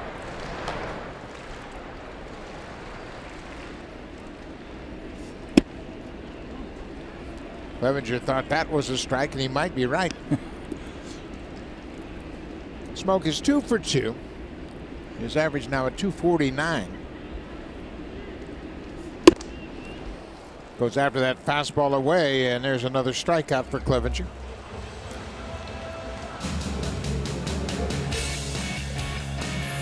This 4K broadcast is brought to you by the Samsung QLED TV. See nothing else. The roof is closed at Rogers Center. It's an overcast day here on this Sunday. Teoscar Hernandez getting his first plate appearance as he came into the ballgame as a defensive replacement in the top of the 4th inning after Randall Grichuk had to be taken out of the game because of an injury. Grichuk, in a sliding attempt to make a catch in foul ground, was hit in the face by a stool held by one of the security guards down the right field line.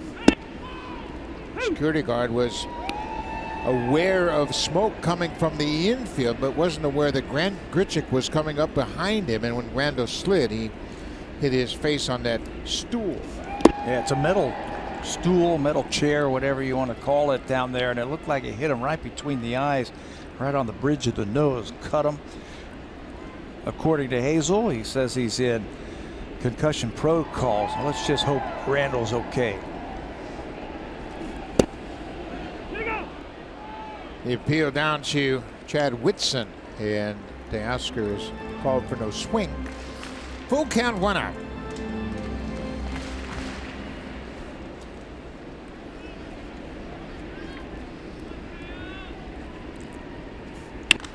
Breaking ball, and this is a fair ball. Down the left field line, one bounce over the wall for a ground rule double. Teoscar Hernandez waited back on that breaking ball and bounces it over the wall for a ground rule double. That's his 28th double of the season. You know, it feels so satisfying when you're a pitch away from striking out. They check, they said, no, you didn't swing. Then you get an extra chance, and then you get that type of hanging breaking ball right there. Stayed right on that one, stayed right through it, and hammered that ball down the left field line. That's his 5th double against the Cleveland Indians this season. So Rowdy Tellez, who's 0 for 2 so far, with a chance to drive in a run.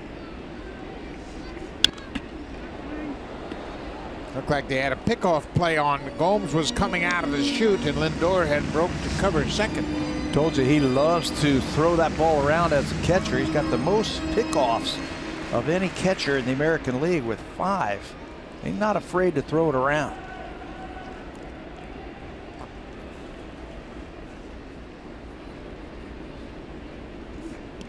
Breaking ball blocked by Gomes. Ball and a strike to Tellez.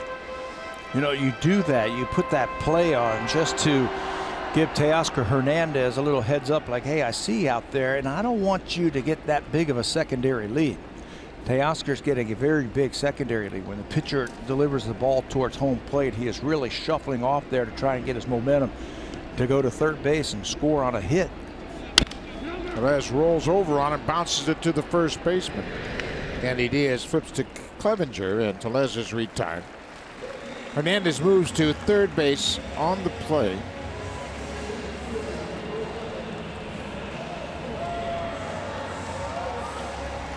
Now Kevin Pillar will step in the box with a man at third and 2 outs. Kevin is 0 for 2 so far. Little extra insurance down at third base, just 90 feet away.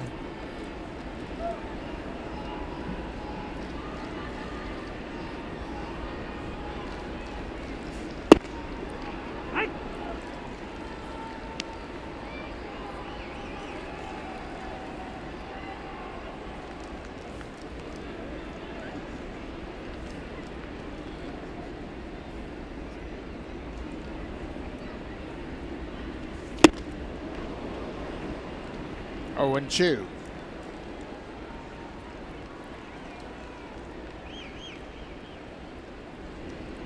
Try to put the ball in play. He's had a big day when it comes to strikeouts for Clevenger. You know he's going to throw you something off speed. Breaking ball hit to center. Brandon Barnes backing up a few steps. That'll end the inning. Clevenger gives up a double to Teoscar Hernandez. The Blue Jays leave another base runner, but we'll head to the 7th, and the Blue Jays still have that lead for Thomas Pannone.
Galaxy S9 and S9 Plus. The camera reimagined. Available now. Okay. Top of the 7th inning. Blue Jays have a 3-1 lead. Thomas Pannone has held the Indians to a run on 3 hits. For Cleveland, it'll be 7, 8, 9 in their batting order. Yan Gomes, Brandon Barnes, and Eric Gonzalez.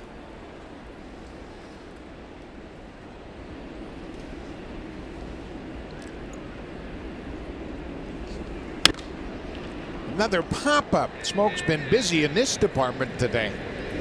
Yan Gomes pops out in fair territory. Second time he's popped out to Smoke.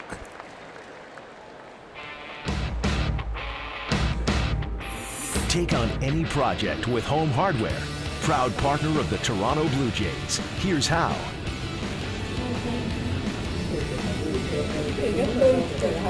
CN Tower, always a great attraction right next door to Rogers Center. Can't look at that. That was making me dizzy. No, even through the camera. You mentioned the pop-ups to Smokey over there. That's 5 times now that he has caught pop-ups off the bat of the Indians this afternoon. This is a lot like Thomas's start, his first major league start against Baltimore, where he pitched 7 very good innings. First major league start, first major league win. Gave up just 1 hit in that game.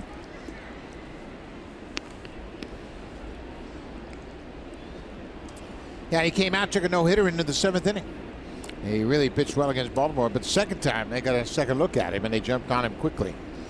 But it was a tough night for all pitchers in that game in Baltimore.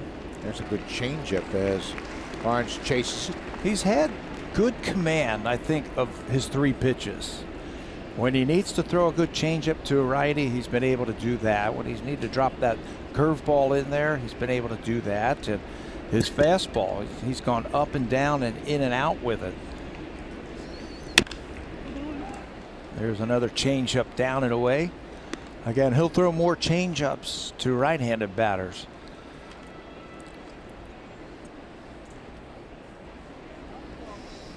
He struck out Barnes his first time up with an elevated fastball.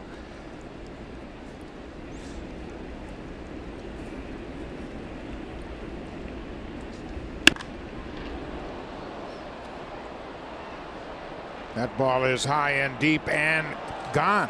Just barely fair inside that foul netting down the left field line. Brandon Barnes with his first home run of the season. Second home run surrendered by Pannone. It's now a 3-2 ball game.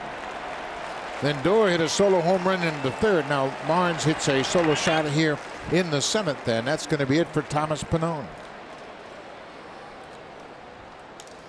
Yeah, he tried to slip that fastball by him one more time, and he just missed. So he's getting close to 100 pitches. John Gibbons said, okay, that's it. Barnes had a good year this year in AAA. Just squeaks this one inside the foul pole to cut that lead to 3-2. Thomas Pannone with an outstanding afternoon. Pannone out of the game with 6 1/3 under his belt. He can win it. He can't lose it. Brian Tepera will take over with 1 out here in the top of the 7th. Back to the number 9 hitter, Eric Gonzalez. It's a 3-2 Blue Jays lead.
Seventh, it's a 3-2 game. The hitter is number 9 hitter, Eric Gonzalez, the second baseman.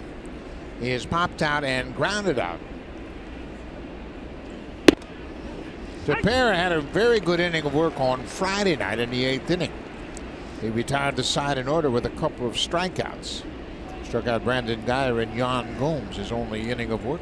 Career year last year in 73 games. This is number 61 this season.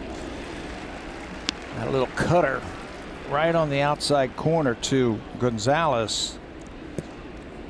Gonzalez played in that doubleheader back on May the 3rd and went 6 for 13 with 5 RBIs against the Blue Jays. This time he strikes out against Tepera. Second out of the inning. Thomas Pannone in his 3rd big league start makes it against his former club, the Cleveland Indians. Trying to go 3 times through the lineup, and he almost does it. After that home run, he's out after 92 pitches, 6 of the 3rd inning, 4 hits, 2 earned runs.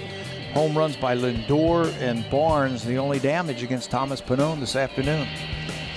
So he is in line for his 2nd big league win. Now he needs some help from the bullpen. Back to the top of the order, it's Lindor. He's got 2 hits and 3 at-bats this afternoon.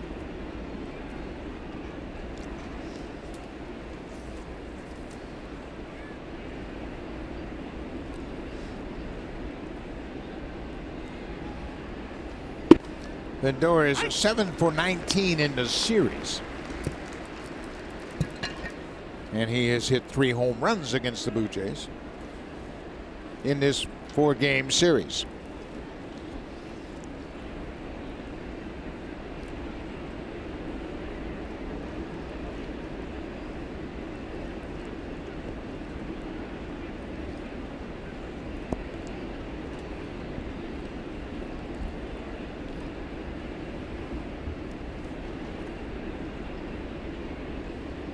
Wants the fastball upstairs.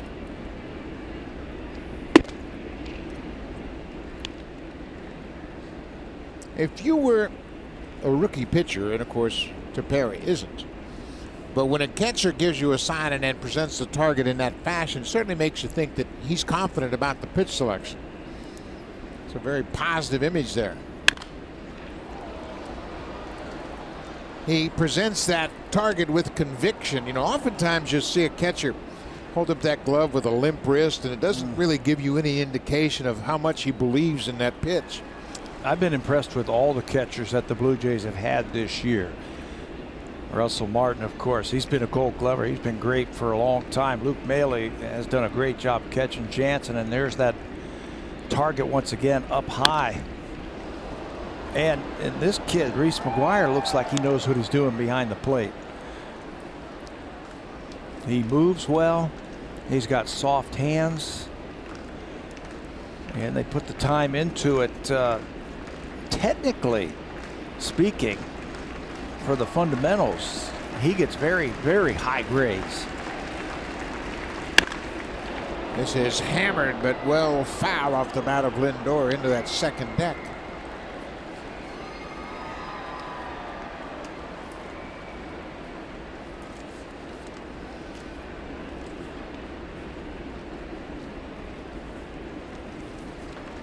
Ryan Tepera trying to close out the Indians here in the top of the 7th.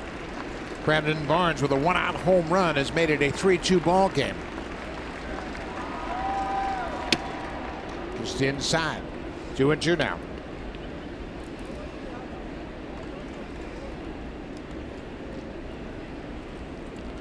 Thomas Pannone, the starter, did a good job today. And now he's got to wait around.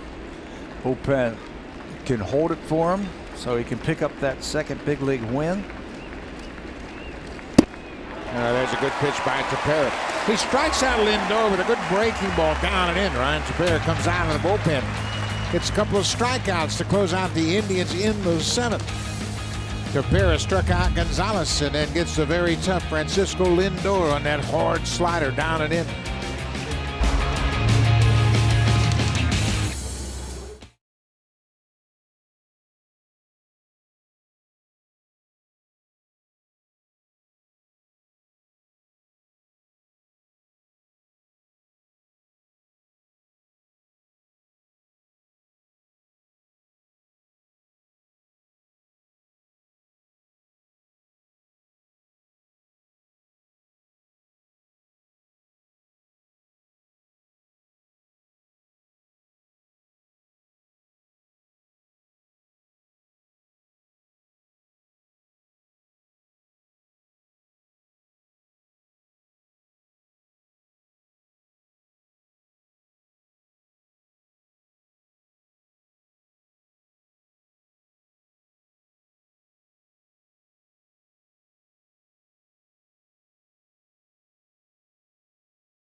So when they look at this rotation and how dominant they are, they have really racked up the strikeouts. Yeah, when you look at Cleveland, their strength is in their starting rotation. They came into this game 6th in the American League in earned run average, but they've got a lot of strikeout type of pitchers. Trevor Bauer hasn't pitched for about 3 weeks. He's still 4th in the American League at 214. And you've also got Carrasco, Kluber, Clevenger has a chance to get to 200. That'd be 4 pitchers with 200 strikeouts in their starting rotation. That'll shut down a lot of batters. John Edwards, making his 3rd appearance of the season, comes on to start the bottom of the 7th inning. He'll face the bottom 3rd of the Blue Jays lineup, Solarte, Diaz, and McGuire. He's a big guy. He's listed at 6'5", 230 with a good fastball. a slider, and an above average curveball. Another hard thrower, another strikeout artist out of the bullpen. I asked some of the Cleveland people today why they haven't brought up more pitchers to help out in the month of September. They're carrying 9 relievers. Terry Francona says, you know, I just want guys who are going to be here.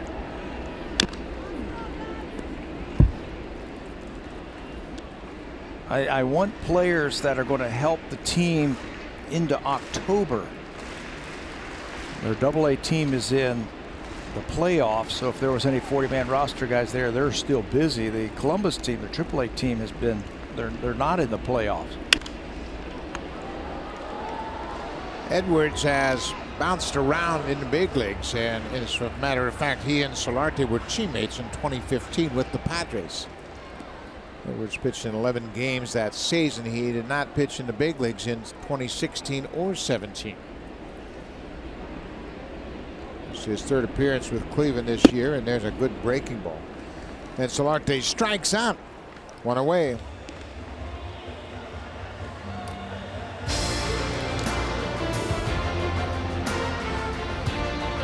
The 2018 Civic Type R, like no Honda you've ever seen.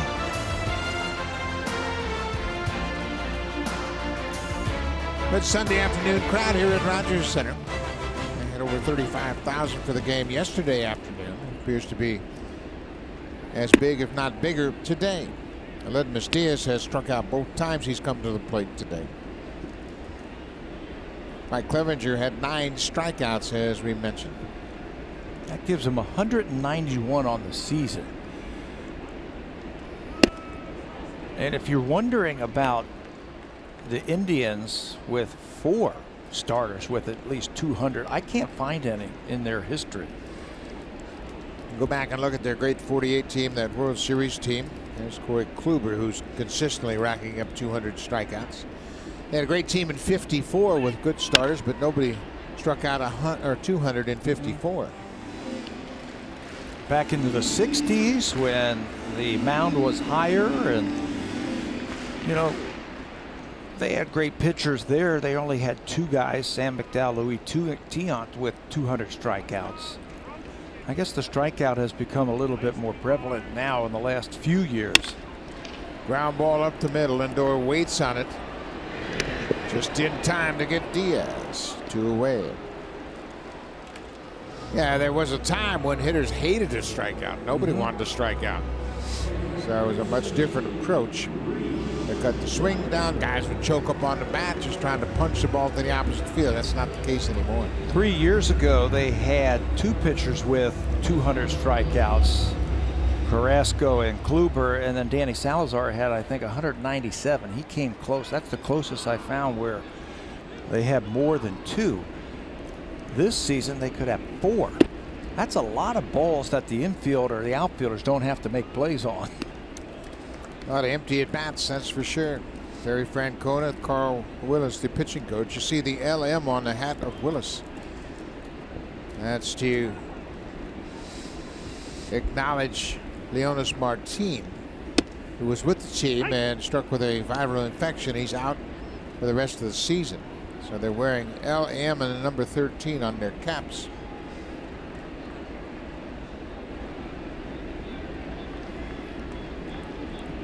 One to Reese McGuire.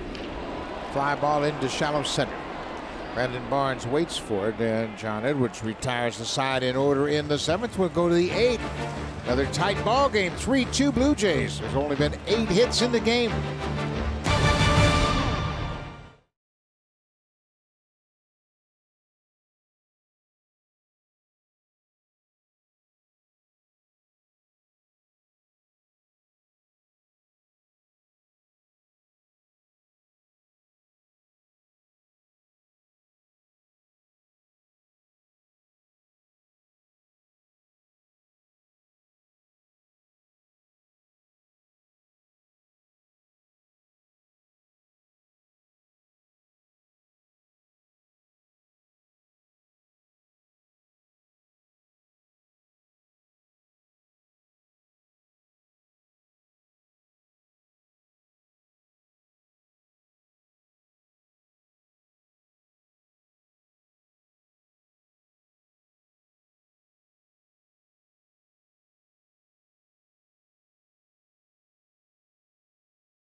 bringing the NHL to town to celebrate Canada's #1 hockey community for 2018, Lucan, Ontario.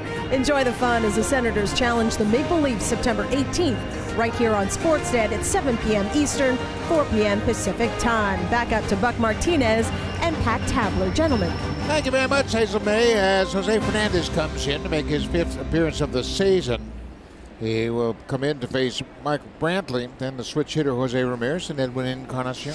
Yeah, this might be just for one batter right here with Brantley, then the switch hitter, and then the powerful Edwin Encarnacion. But Fernandez pitched in that extra inning game here 2 nights ago. 2/3 of an inning. A young left-hander has shown a lot of poise and a good breaking ball. That's a pretty good breaking ball, called ball 1. This is Jake Petrichka. He's been up throwing for most of this ball game, so it shouldn't take him long to get loose. This might be a one and done for Jose Fernandez. You've got all of those pitchers down at that back end of the bullpen.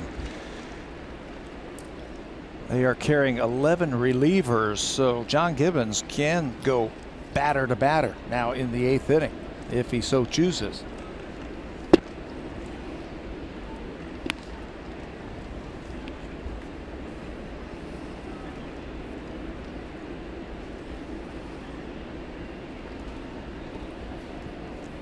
Two balls and a strike to Michael Brantley. Boy, he can hit. He gets that breaking ball, gets his 2nd hit of the afternoon, and Brantley is aboard, and just like that, that's going to be it for Jose Fernandez.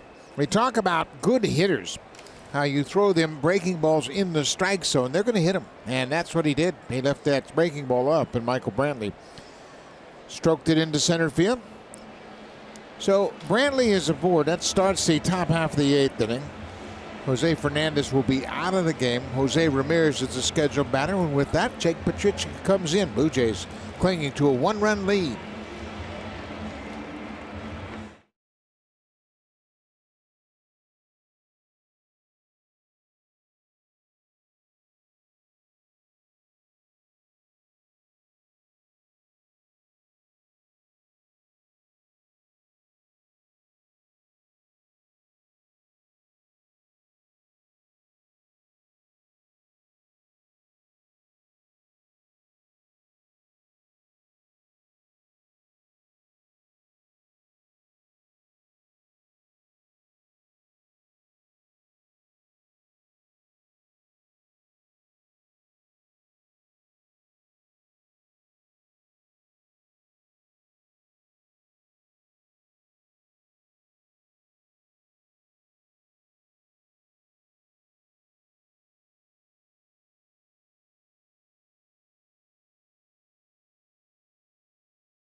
One-run game. The Blue Jays lead Cleveland 3-2. Petrichka making his 33rd appearance. He has a tough customer in Jose Ramirez. Yeah, right down the middle of the lineup, the toughest part of the lineup for the Cleveland Indians. Jake has stranded 19 of the 24 inherited runners, so he's going to have to do a good job here in those 32 games. He's going to have to do it again here against these tough hitters that the Indians have to offer. He's been up and down 4 different times.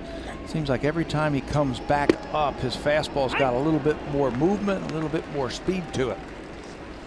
First pitch strike to Jose Ramirez. Ramirez is 0 for 3 so far. Michael Brantley is at first base with a leadoff single.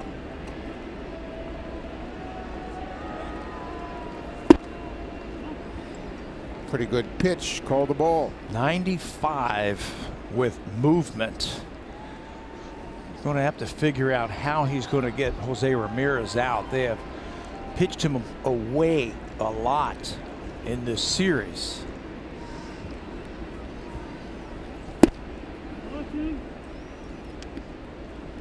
That might be a good pitch for him. He is right on top of the plate, and with that big movement on that fastball, he might be able to lock him up on the inner half if he gets to 2 strikes. Fastball, he pulled off of it and fouled it out of play. It's 2-2 now.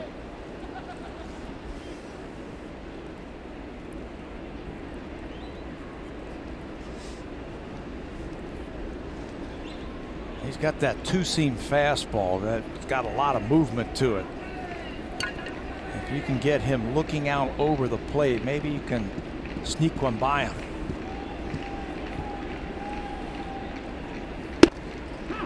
He snuck one by him.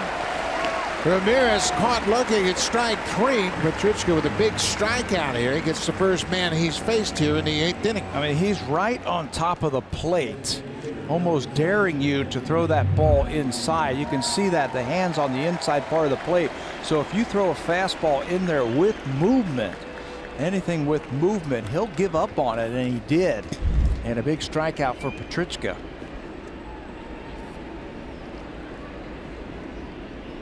One away. Edwin Encarnacion. Blue Jays on the infield, playing 3 defenders on the left side of second. Going to have to get their signals straight as far as a double play ball.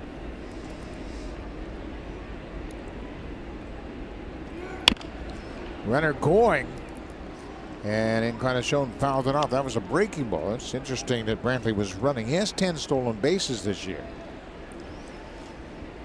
Been thrown out just 3 times. They use that stolen base as well as anybody. Cleveland has never led the American League in stolen bases. They lead it this season. 118 years in franchise history, they never led the league in stolen bases.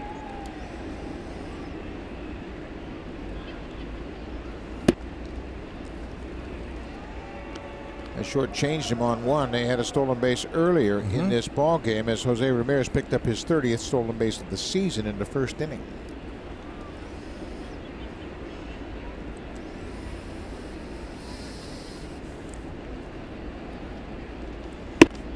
Strike 2. Encarnacion has been in between several times in this series, thinking about getting a slider, and that time he got a fastball. Yeah, and he gave up on that fastball, and with that movement, came back out over the plate.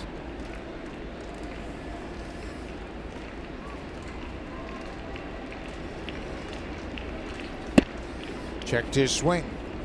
So now it's a full count. They would think that Brantley might be running on this pitch, trying to stay out of a possible inning-ending double play. Petruchka facing Encarnacion. Brantley not running. Swing and a miss. Encarnacion strikes out. So Petruchka, like Tepera in the inning before him, has struck out the first 2 men he's faced here in the 8th. Beauty Tone is the official paint of the Toronto Blue Jays. Only available at Home Hardware. Here's how.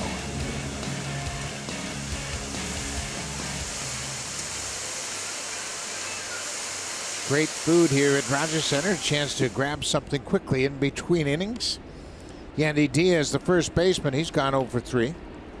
That last pitch to Encarnacion was absolutely unhittable. There was no chance. I don't care who was hitting. You are not going to hit that one.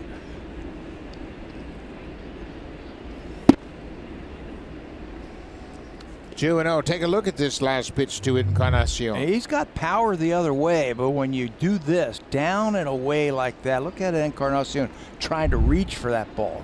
Just couldn't get to it. Unhittable.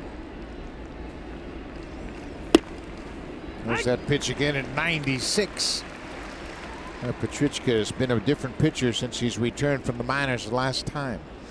He came with up a lot of confidence. In May a couple of times, the first week of May twice. He came up at the end of June, and he just came up on September the 4th. 3-1 now to Yandy Diaz. Blue Jays trying to protect this one-run lead. Dustin Smoke has driven in all 3 runs for the Blue Jays, a 2-run homer and an RBI single.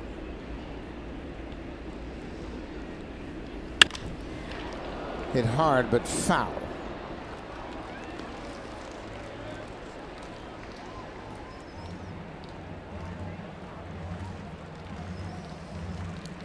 Diaz, a big man. It's really well put together, but he only has 1 big league home run. Yeah.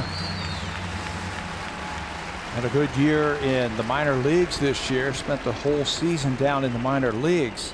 He was leading the International League in walks and on-base percentage. Foul tip held onto by McGuire, and how about that job by Jake Petrichka?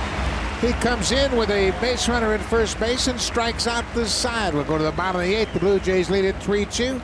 Now time for a Blue Jays Central update. Here's Jamie Campbell with Kevin Barker from the Samsung Broadcast Studio.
Is presented by authority of Rogers Blue Jays Baseball Partnership and may not be reproduced or retransmitted in any form.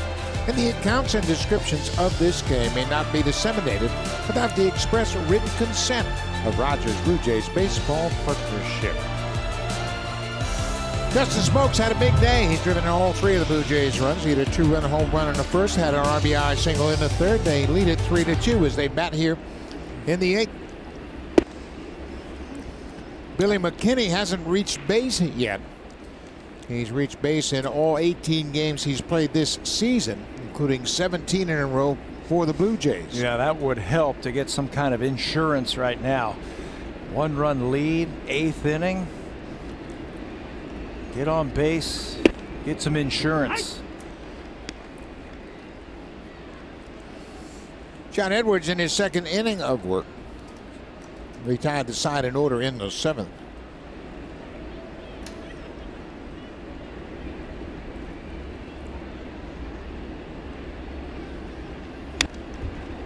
Kenny had a good hack and ripped it right back to the screen. Mike Clevenger was the starter for Cleveland. He went 6 innings. Allowed 3 runs on 4 hits, walked 2 and struck out 9. All of that, though, and he's on the other end right now. Blue Jays have outpitched him, leading 3-2. 1-2 to McKinney. There's a drive, and this is going to get down. Barnes over to cut it off, and he will. Billy McKinney's headed for second. Here's the throw to second. It is not in time. Billy McKinney hustling out of the box with a leadoff double here in the 8th. That extends his streak to 18 in a row for the Blue Jays, 19 overall. Love the at-bat, battling and battling. He gets that breaking ball, and he made up his mind as soon as he hit that ball into the outfield. Once Barnes, the center fielder, had to move. going away from second base. He's going to gamble, and it's a good gamble to get into second base with a double to lead off the 8th inning. You got to be impressed what you've seen from Billy McKinney. Well, what a hustling double for Billy McKinney. That's his 6th double of the season. A very timely double here in the bottom of the 8th.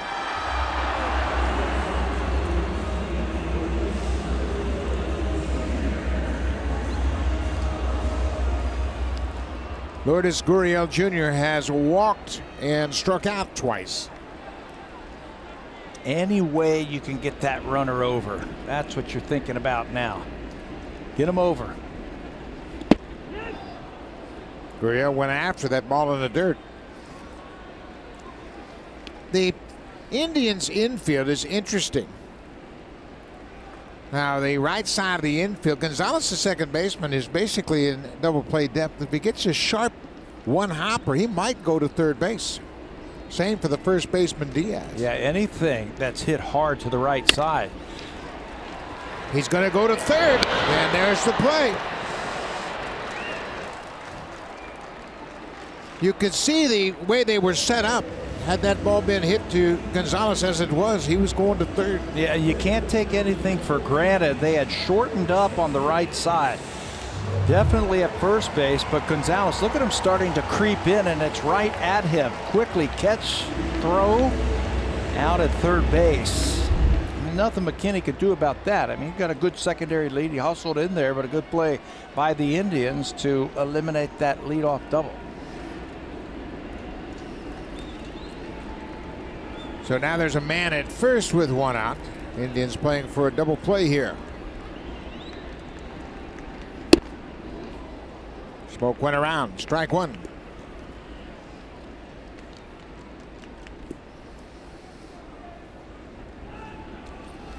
Well, that was a big play for Cleveland to take that runner out of scoring position.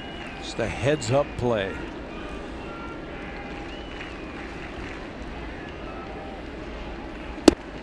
Strike two. You know, when you see guys like Eric Gonzalez, he's versatile. He swings the bat well. He's just blocked because they have so many good options on the infield. Those are the guys you target when you start having trade conversations with other teams. Who's blocking him? Well, all-stars. Smoke pulls it on the ground. Diaz will go to second, and they miss it. Ramirez is arguing that the base runner interfered with him, but it appeared to me nothing out of the ordinary. Gurriel just slid into the bag, and Ramirez missed it, and Gurriel took off for third, but time had been granted.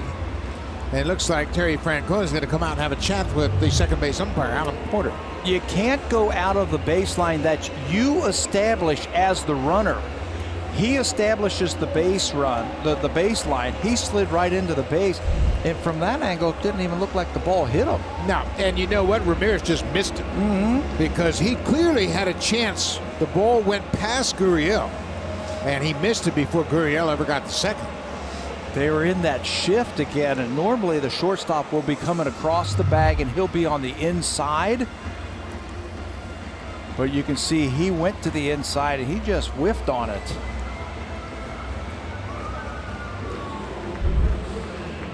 Ramirez arguing that that ball may have hit Gurriel, but that would have been a moot point. Didn't make any difference. He was sliding right into the base. So Smoke's at first, Gurriel's at second.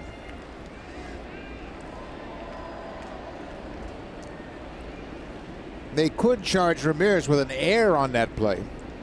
We have not been giving any scoring just yet. Teoscar Hernandez hit a double, his only time up. High and deep to left. Get out of here, ball. Get up, get up, get up. God! Home run for Hernandez.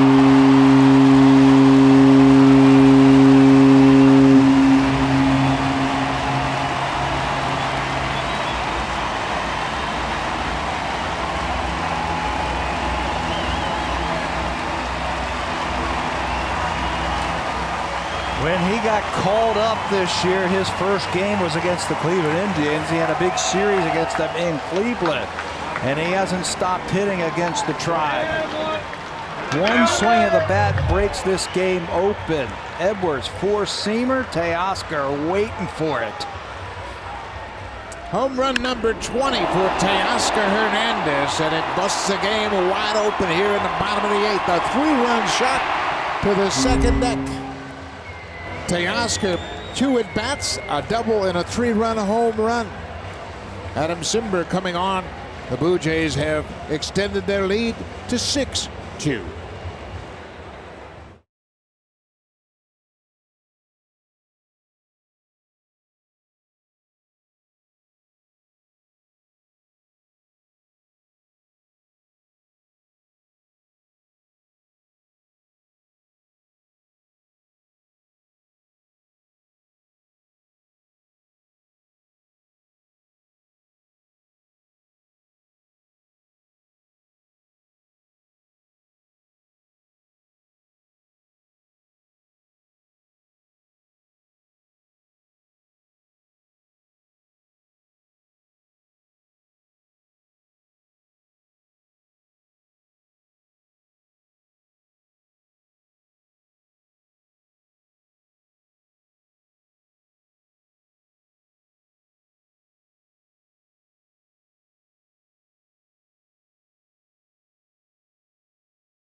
Big blast for the Blue Jays this afternoon, giving them that lead. Adam Cimber was the one who gave up the blast to Kevin Pillar the other night, the walk-off home run. They got him from San Diego for Francisco Mejia. They also got Brad Hand reinforcing that bullpen with a couple of good arms. He throws sinkers. Got to make them get that ball up. Rowdy Tellez is 0-for-3. Tellez has popped out and grounded out twice.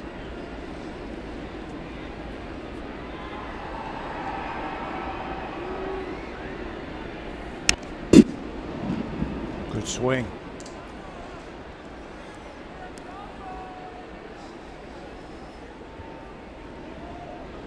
Blue Jays have 6 runs on 6 hits. A 2-run home run by Smoke, a 3-run home run by Hernandez.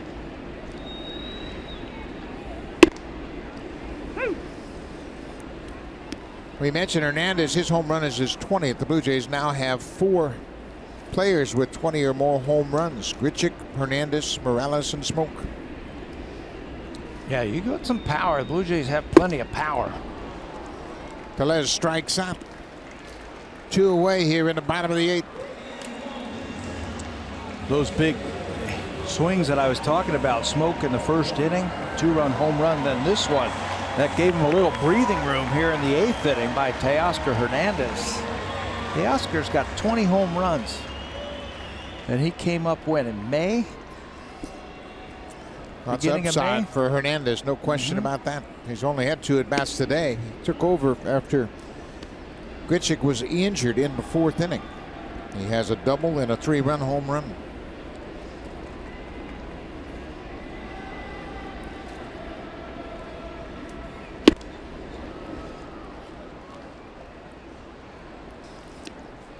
David Polino loosening up for the Blue Jays. Looks like he's going to come on to pitch the top of the 9th. Yeah, not a safe situation. They had Ken Giles warming up when this inning started. As soon as Teoscar hit that 3-run home run, he sat down. Pillar hit the walk-off home run on Friday night against Adam Cimber. Hit a low pitch down about knee high and hit it into the second deck.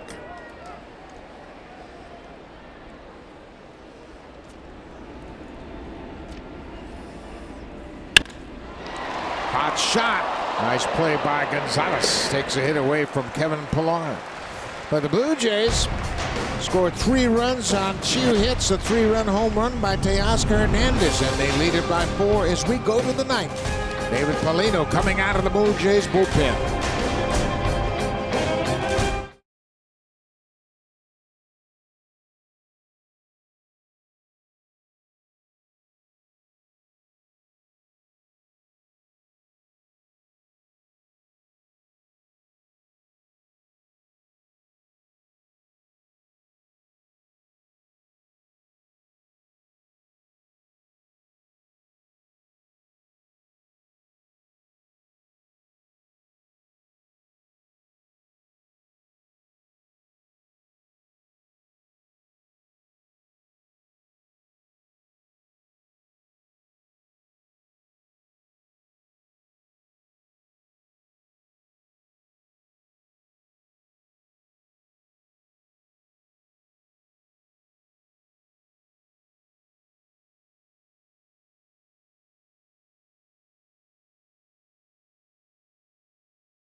The drive of the game brought to you by the 2018 Honda Odyssey with available Honda Vac, and always that's cleanup. You'd like to get off to a good start and a day game, and Justin Smoak does that for the Blue Jays. First inning after a walk, launch pad, home run number 24 of the season for Justin Smoak.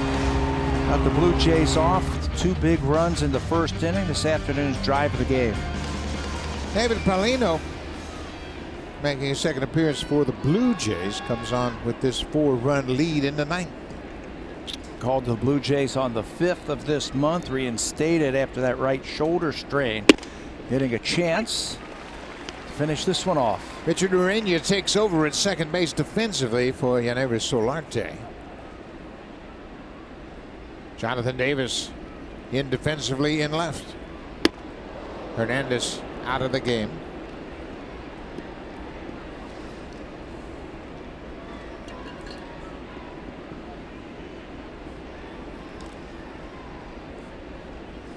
Brandon Guyer with a 1-1 count. Pops it up. Smoak will give it another look. He's done this all afternoon. This time it's beyond his reach, about 10 rows back.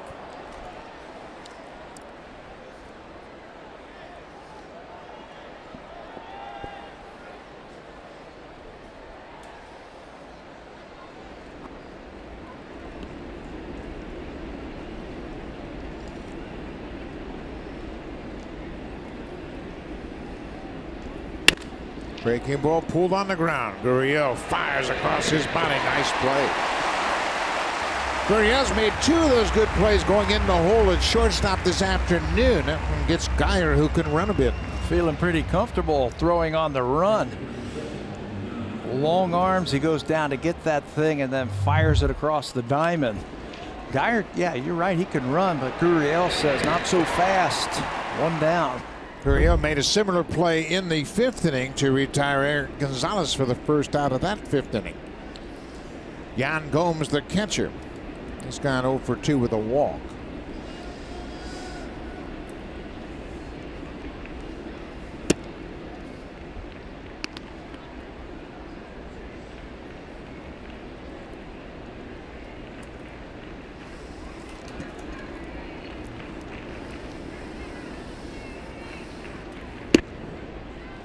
Couple of exceptional relief appearances here this afternoon. Ryan Tepera came in and struck out the 2 batters he faced. That was in the 7th inning after a home run by Brandon Barnes. And then with a man at first base, Jake Petrichka comes in and strikes out the side to end the 8th. Petrichka and Tepera, a couple of outstanding performances here this afternoon. Yeah, sometimes you have to save the game before the 9th inning. And in the 7th inning to Paris saved that inning. Remember, it was a 1-run game at that time. And then after a leadoff hit to Brantley Petrichka, that was the ball game for me, when he came in and struck out Ramirez, Encarnacion, and Diaz to leave Brantley over at first base. Gave Blue Jays a chance to open this one up, which they did. David Polino now with a 2-ball, 2-strike count on Yan Gomes. The changeup, Gomes fouls it on.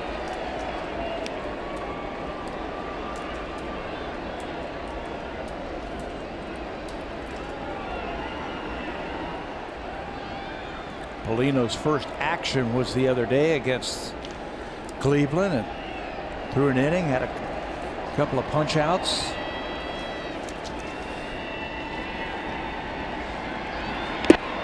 Another good changeup as Reese McGuire hangs on to that foul chip. 2 away.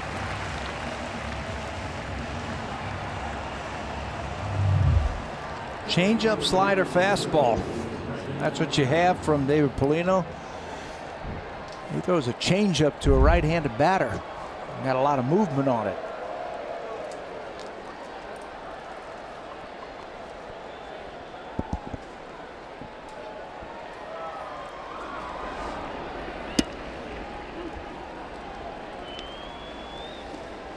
Brandon Barnes hit a solo home run in the 7th.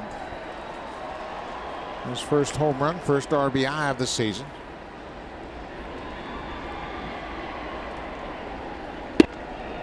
A changeup inside, 2-0. Paulino's 24 years old. He came in that trade from the Astros. Hector Perez, another minor leaguer. Ken Giles came with Paulino for Roberto Osuna on the 30th of July. All of them young, in their 20s, and they all throw hard. 3-0 pitch. There's a strike now, 3-1. You saw it. Eric Gonzalez on deck. Paulino would like to leave him on deck and close out this game.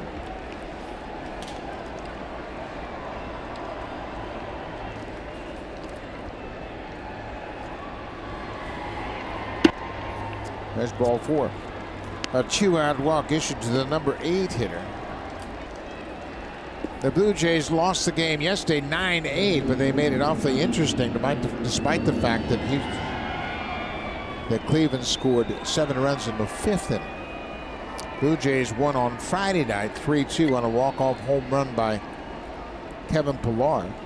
Cleveland won the opener, riding the hot bat of Francisco Lindor, who went 4 for 5 with 2 home runs in that game. Lindor drove in 4 runs. But it was a tight ball game until the 9th when Jason Kipnis hit a 3-run homer. It was a 2-run game. Eric Gonzalez is 0 for 3, takes a first pitch strike.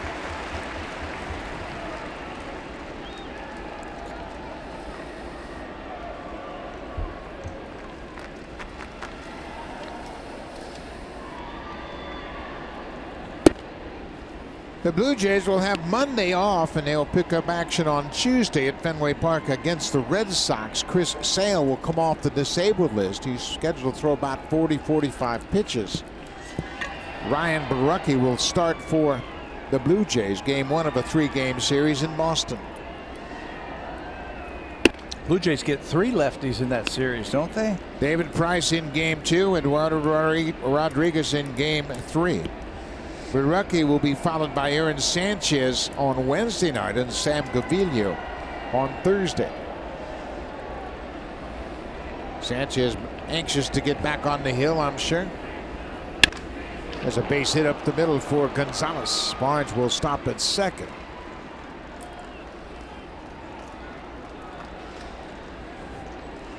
John Gibbons out to the ball game now because the base hit right there by Gonzalez now has made this a save situation.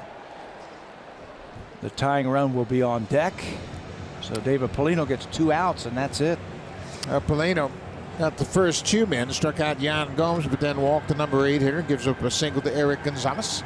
So he will turn things over to Ken Giles, who will come out of the bullpen. Giles has been perfect in save situations this season. He comes in this 6-4 game, 6-2 game, but it is a save situation with 2 outs in the ninth.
Ball game. The Blue Jays will head to Boston and New York, but make sure you get your tickets for their final homestand of the regular season. The Rays visit the Rogers Center September 20th to the 23rd, and the defending world champion Astros wrap things up with a 3-game set beginning September 24th. Buck. Thank you, Hazel. Here is Ken Giles facing the top of the order. Francisco Lindor goes after the first pitch and fouls it out. Here are the numbers for Giles this season between Houston and the Blue Jays in 48 games. He's 19 for 19 in save opportunities. He's almost been unhittable in those save situations. He's 22 punch outs in those 19 save opportunities. He's a perfect 7 for 7 as a Blue Jay saving games. First and second, 2 outs. Close but inside. 1-1 now to Lindor. Lindor's got 2 hits today, 2 for 4, including a home run. His home run in the third was his 34th of the season, a new career high for the Indians shortstop. 3 home runs in these 4 games.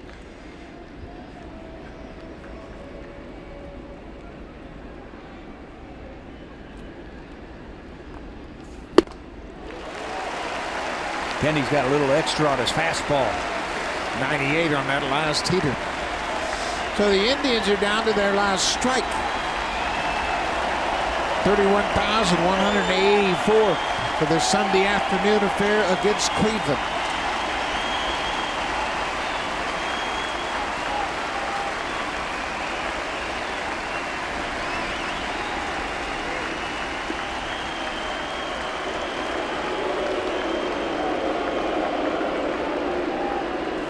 That young lady all decked out in the baseball appropriate attire.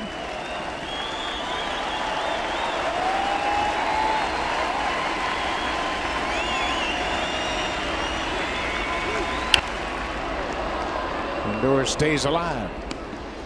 99 with the fastball. He worked 2 days ago against the Indians. Threw an inning, just gave up a hit. That was it. Did not strike out a batter. He's been tough against Lindor. He's faced him a couple of times in his career. There isn't a lot of history between these two. But if your fastball feels as good as it looks, just keep using it.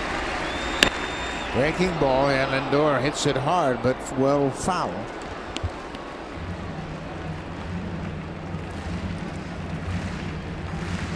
Elevate that fastball. Lindor is really good on pitches down.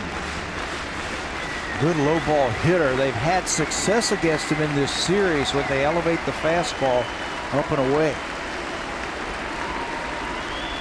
Blue Jays, with a win, would win the season series. They bounced that fastball in the dirt.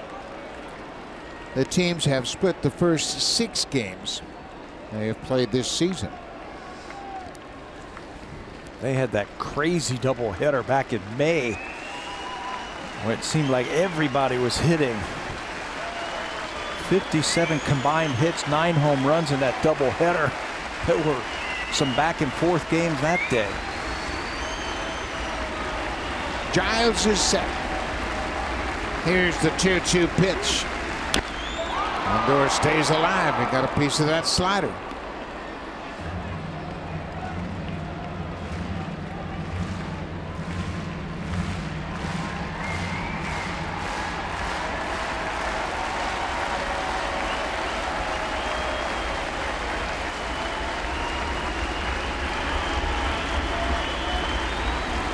Blue Jays with 2 home runs today have now hit 13 home runs against Cleveland in 7 games. 2-2. Breaking ball on the ground. Smoke will go to the bag. They beat Lindor, and that's the ball game. Ken Giles, his 8th save as a Blue Jay, his 20th of the season. Big hits for the Blue Jays. Teoscar Hernandez had a 3-run home run, and Justin Smoke drove in 3 with a 2-run homer. And the pitching made it stick up. Pannone pitches into the 7th inning, gives up just 2 home runs. That was it. The bullpen lights out, especially Tepera, Petrushka, and Giles just shutting down a very good offense of the Indians. They split the series. They get an off day, and then they have to head to Boston to play the Red Sox. But a good day today for the Blue Jays. They win it 6-2. Blue Jays will have Monday off. We'll be back with you Tuesday night from Boston. Have a great Sunday evening, folks. Thanks for watching. Stay tuned. Here's Blue Jays Central with Jamie and Kevin.